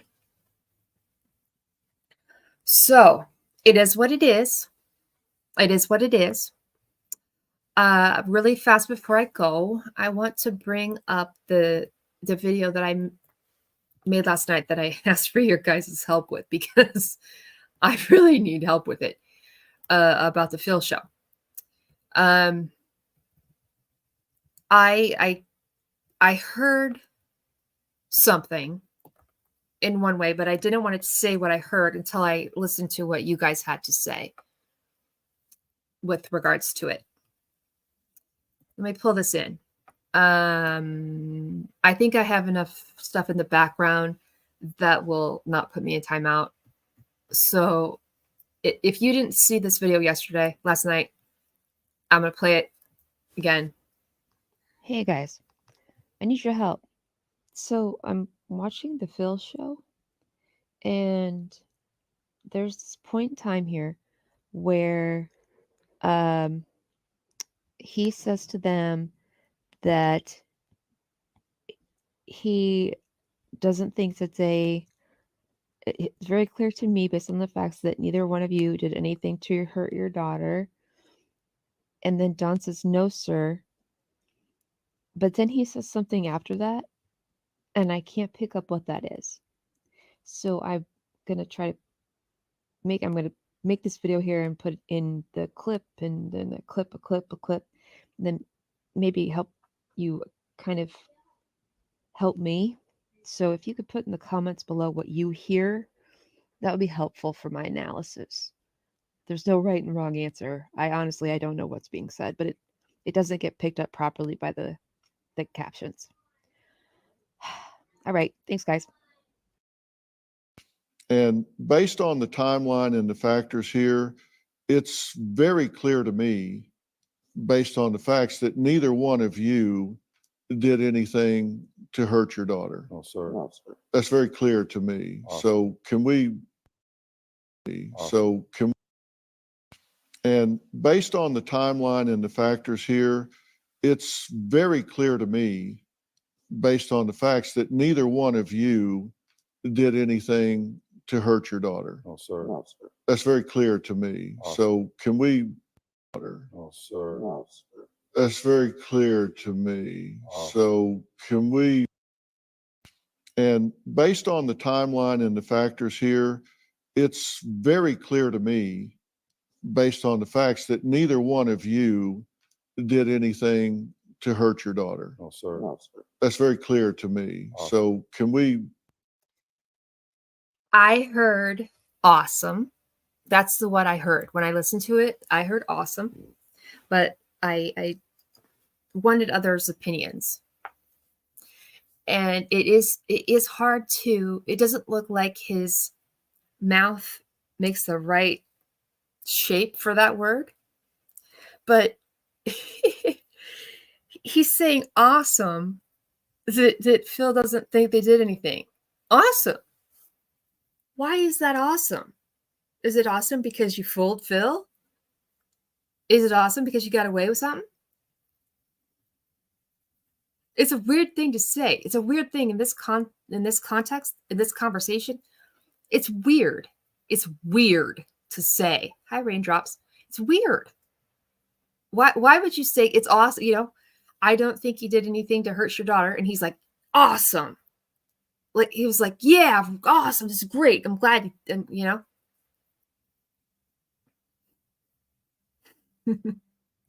It really bothers me. That really bothers me. He's like cheering. He's like cheering that Phil is taking his side, kind of. He's like, yeah, I did it, you know? I hear awesome, and I can't hear anything else other than that. I think the reason that his mouth doesn't complete the M sound is because he stops himself, because he realized what he's saying is wrong. That's what my opinion is, that he intended to say the word awesome, but he doesn't complete the whole word because he stops himself, because he's like, oh crap, I shouldn't say that. But I feel like he's like, yes, I got away with it. Yeah, I did it. Like that kind of thing. Like he's cheering himself on. That's just me. Right. We've been here for 4 hours. So we have dealt with this situation for 9 hours altogether. It is what it is. I don't know how else to explain this about Tim. I'm going to look into the hand again. I know it's not Tim's hand. I know that. So he has a lot of answering to do about the hand on the dog, because it doesn't make sense. The more that I point these things out, the more that he edits himself, which is interesting. So, yeah. I do think he's weird. I do think he's creepy, but I think he's many steps beyond that. I also believe that he has some psychological problems. And I believe that he has an unhealthy relationship with Summer, a parasocial relationship with Summer. And to the point where I would suggest it was an obsession and a fixation. And I would have a high level of concern if he was ever around Summer, ever. I would be very uncomfortable knowing that he was around her. That would make me really uncomfortable to think that thought, if that ever happened. So I'm going to get out of here. I'm glad you guys were around. I know this was really long. I'm glad we got it done and hashed out. If you have comments, leave them below. As long as they're contributing to the conversation, I don't mind. Even if your comment is different than mine. Maybe you have an opinion that's different than mine. That's fine. Just color inside the lines. And please, please, please keep careful of the deceptive detective. I'm begging you. I'm begging you, please be careful with that guy. I believe he's a scam artist, and I believe he doesn't know what he's doing, and he wants your money. And I don't want you to get I don't want any of you to get taken advantage of. Just be really careful with con artists that are slick like that. Just be careful. All right. I love you guys, and I'll talk to you soon.